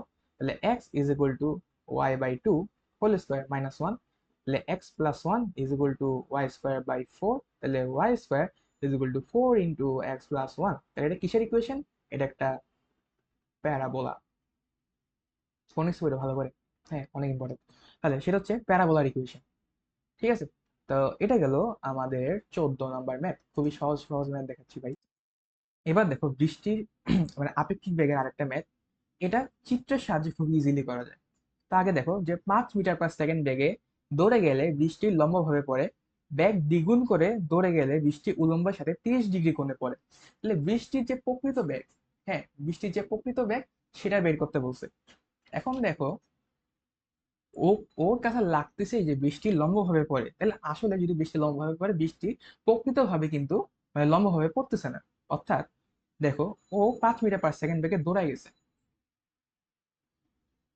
আর ওর কাছে ফিল হচ্ছে যে বৃষ্টি 5 মিটার পার সেকেন্ড, মানে বৃষ্টি লম্বভাবে পড়তেছে, ভি আর। ভি আর সি, এটা হচ্ছে ভিসি। ও লাগতেছে যে বৃষ্টি 10 মিটার, বৃষ্টি লম্বভাবে পড়তেছে। তাহলে বলো তো বৃষ্টির প্রকৃত বেগটা কোন দিকে? বৃষ্টির প্রকৃত বেগটা আসলে এদিকে, ভি আর। কারণ এটা যদি ভিসি হয়, ভিসি কে উল্টা ভাবে, উল্টা দিকে আমাকে করতে হবে না, এটাকে নেগেটিভ করতে হবে তো, তাহলে মাইনাস ভিসি এদিকে। তাহলে আসলে বৃষ্টিটা পড়তেছে এদিকে, যার কারণে তাদের যে লব্ধি সেটা লম্বভাবে পড়তেছে বলে মনে হচ্ছে। এখন আমাকে বলা আছে যে এই অংশটা মানে 5 মিটার পার সেকেন্ড থেকে দৌড়ে যাচ্ছে, তাহলে এই অংশটা হচ্ছে আমার 5। আমি এই অংশটা বাদ দিলাম আমার একটু আঁকার সুবিধার্থে। এটা হচ্ছে 5 এবং এটা লম্বভাবে পড়তেছে। তাহলে আমরা জানি কি এটা সামান্তরিকের দুইটা বাহু তার কর্ণ বরাবর তাদের লব্ধি কাজ করে। তাহলে এটা হলো সামান্তরিকের, এটা হলো আমার সেই সামান্তরিকটা। ঠিক আছে, তাহলে এটা 5 হইলে সামান্তরিকের এই বাহুটার মানও কি হবে? 5 হবে। এখন এখন আমাকে বলছে যে ব্যাগটা দ্বিগুণ করা হইলো, ব্যাগটা দ্বিগুণ করলো, সমস্যা নেই, তাহলে 5-এর জায়গায় কি হবে? 10 হবে। ঠিক আছে, 5 গুণে 10 হবে। এবং যদি দ্বিগুণ হয় তাহলে বাড়ছে কতটুকু? 5। অর্থাৎ এই অংশটা বাড়ছে 5। এবং বলা হয়েছে যে তার কাছে মনে হইলো যে ওইটা 30 ডিগ্রি, ওইটা 30 ডিগ্রি করে পড়তেছে তার উপর, উলম্বের সাথে 30 ডিগ্রি। তাহলে এখানে 5 বাড়ছে, তাহলে এটা ছিল বৃষ্টির প্রকৃত বেগ। এটা যদি সামান্তরিকের একটা বাহু, এটা যদি সামান্তরিক আরেকটা বাহু হয়, তাহলে এখানে এই অংশটা কত? এই পুরাটা 10, তাহলে এই পুরাটাও 10 হবে। তাহলে এটা তো 5 আমরা জানি, তাহলে এটাও 5 হবে। ঠিক আছে, আর এটা হলো আমার পুরা সামান্তরিকটা। এখান থেকে আরো ইজিলি বের করা যাচ্ছে না, জাস্ট চিত্র এঁকে আমরা বুঝতেছি যে কি বের করতে হবে। তাহলে এখান থেকে জাস্ট আমি যদি এখানে ট্যান থিটা করি, যে tan 30 degree is equal two 5/v। ঠিক আছে, 5/v, অর্থাৎ ভি আর সি। এখান থেকে আমি ভি আর সি এর মান বের করতে পারি 5√3 metre per second. V R C এর মান জানি, এটা হচ্ছে আমার 5, তাহলে আমি ভি আর এর মানও বের করতে পারবো। ভি আর হচ্ছে আমার 5√3 হোল স্কোয়ার প্লাস 5 স্কোয়ার। তাহলে আনসার আসবে আমার 10 মিটার পার সেকেন্ড। হ্যাঁ, আর থিটার মান উলম্বের সাথে, আচ্ছা থিটার মান তো রুট 30 ডিগ্রি, এটা 30 হইলে এটাও 30, কারণ এদিকেও 5 ওইদিকেও 5, বুঝছো? এটা হচ্ছে যে জাস্ট চিত্র এঁকে কিভাবে সলভ করা যায় সেটা। তুমি যদি ম্যানুয়ালি করতে চাও যে আমি ইকুয়েশন বানাবো, ইকুয়েশন দিয়ে করো, করবো, এটা হচ্ছে যে আমরা কনসেপ্টের মধ্যে আলোচনা করে আসছি যে কিভাবে ইকুয়েশন বানাবা। কিন্তু জাস্ট কিভাবে চিত্র এঁকে তুমি সলভ করতে পারবা সেটা এখানে দেখানো হইলো। ঠিক আছে, তো এটা গেল আমার 15 নম্বর। আচ্ছা, তো এরপর হলো আমাদের 16 নম্বর ম্যাথ। তো 16 নম্বর ম্যাথে আমাদেরকে যেটা বলা ছিল আমি জাস্ট এখানে লিখছি। আমাদের যা বলা ছিল তা হচ্ছে যে একই বিন্দু হতে একই সাথে দুটি গাড়ি যাত্রা শুরু করে। প্রথম গাড়ির বেগ ভি 1, এটা প্রথম গাড়ির সাপেক্ষে দ্বিতীয় গাড়ির বেগটা দেওয়া আছে ভি 2 1 দেওয়া আছে। আমাদেরকে বলা হয়েছে যে দ্বিতীয় গাড়ির বেগ কত এবং 4 সেকেন্ড পর গাড়ি দুটি মধ্যবর্তী দূরত্ব কত হবে। হ্যাঁ, এটা হচ্ছে ইজি একটা ম্যাথ। তাহলে ভি 2 1 অর্থাৎ প্রথম গাড়ির সাপেক্ষে দ্বিতীয় গাড়ির বেগ হচ্ছে ভি 2 - ভি 1। হ্যাঁ, আমরা আগেই বলছি যার যার সাপেক্ষে বের করব তার বেগটা কি করব? বিয়োগ করব। তাহলে ভি 2 এর মান আমাদের দেওয়া আছে 5 1 i plus 4j is equal to V 2 - V 1। V 1 এর মান কত? 2i plus 3j। তাহলে এখান থেকে আমরা ভি 2 এর মান পাবো, ভি 2 এর মান হবে আমার 7i প্লাস 7j। এখন বলছে 4 সেকেন্ড পর তাদের মধ্যবর্তী দূরত্ব। আচ্ছা, আমরা আগে বের করি যে 4 সেকেন্ড পর আমাদের S1 মানে প্রথম গাড়ি কতটুকু দূরত্ব যাবে। তাহলে S1 is equal to V 1 × টি। তাহলে ভি 1 কত? 2i plus 3j into 4। 4 × 2 = 8, 3 × 12j। আর S2 সেটা হচ্ছে আমার ভি 2 × টি। তাহলে ভি 2 কত? 7i plus 7j into 4। 7i plus 7j into 4, 4 × 7 = 28, 4 × 7 = 28, 28i plus 28j। এখন বলছে মধ্যবর্তী দূরত্ব del S, S2 minus S1, তাহলে 28 থেকে লেখা 20i মাইনাস 20i মাইনাস কত হয়? 28 থেকে 12 লেখা 16, সম্ভবত 28 মাইনাস 12, হ্যাঁ 16 প্লাস 16j। এটা আসলো না? এটা কি তাদের মধ্যবর্তী দূরত্ব। এখন দেখো একটা মজার ব্যাপার, যেটার জন্য আমি ম্যাথটা নিয়েছি, সেটা হচ্ছে 4 সেকেন্ড পর দূরত্ব, তাদের মধ্যবর্তী দূরত্ব। আচ্ছা, তাদের মাঝখানে আপেক্ষিক বেগ কত, ভি রিলেটিভ, সেটা হচ্ছে কত, 5i প্লাস 4j। আমি যদি ভি রিলেটিভটাকে টি দ্বারা গুণ করি, 4 সেকেন্ড দ্বারা গুণ করি, তাহলে আনসারটা কত, 20i প্লাস 16j। আনসারটা কিন্তু সেম। কেন সেম? কারণ ভাই, ধরো তুমি আপেক্ষিক বেগের কনসেপ্টটা কিভাবে চিন্তা করতে পারো, যদি এটা আমার ভি 1 মানে প্রথম বস্তু হয়, এটা যদি আমার দ্বিতীয় বস্তু হয়, তাহলে তাদের মাঝখানে যে আপেক্ষিক বেগ, এখানে আমরা একটাকে স্থির ধরি আর একটাকে চলমান ধরি, তাহলে এখানে যদি আপেক্ষিক বেগ, তাদের মাঝখানে দূরত্বটা বের করতে হবে, তাহলে এখানে একটাকে স্থির আর একটাকে চলমান ধরার যে দূরত্ব, সেটাকে আমার দেওয়াই আছে। তাই সেটার সাপেক্ষে আমরা যদি সময়টা গুণ করি, তাহলে আমাদের যে ফাইনাল আনসার সেটা সেমই চলে আসবে। তো এটা হলো আমাদের 16 নম্বর। তো 16 নম্বর ম্যাথের পর এখানে আমাদের ক্লাসটা শেষ হচ্ছে, কারণ এখানে আমরা প্রত্যেকটা টাইপের যত ধরনের ম্যাথ হওয়া সম্ভব করাইলাম। এখন তোমাদের কাজ হচ্ছে তোমরা বাসায় বসে জাস্ট কোশ্চেন ব্যাংকটা সলভ করবে, কোশ্চেন ব্যাংকের যা যা ম্যাথ আছে এগুলো দেখবা। আর কনসেপ্টটা সবই বুঝাইলাম, যে যা যা কনসেপ্ট দরকার আছে ভেক্টর চ্যাপ্টারে ইঞ্জিনিয়ারিং এর জন্য, তা এখানে আলোচনা করা হয়েছে। সো ক্লাসটা এখানে থাক, আর পরবর্তীতে অন্য একটা ভিডিও নিয়ে অন্য একটা চ্যাপ্টারের ইঞ্জিনিয়ারিং ক্লাস নিয়ে দেখা হবে। সবাই ভালো থাকো, আর প্র্যাকটিস করো, বেশি বেশি প্র্যাকটিস করবা, কনসেপ্টগুলো বুঝে বুঝে ট্রাই করবা কিভাবে কনসেপ্ট ওয়াইজ ম্যাথগুলো করা যায়। ধরে একটা ম্যাথ মুখস্থ করবা না বা দেখে মনে করবা না যে এইভাবেই করতে হবে, জাস্ট নিজে বুঝে বুঝে করবা। ঠিক আছে? আর এই ম্যাথগুলো ট্রাই করতে পারো যেগুলো আমি করাইছি এখানে, সব ধরনের যেগুলো আসার মতো, কঠিন দিক থেকে আসার মতো সেগুলো আমরা করাইলাম হলো, আর ইজিগুলো তো কোশ্চেন ব্যাংকে আছে, সেগুলো সলভ করবে বসে বসে। তো সবাই ভালো থাকবা, দেখা হবে পরবর্তী ক্লাস।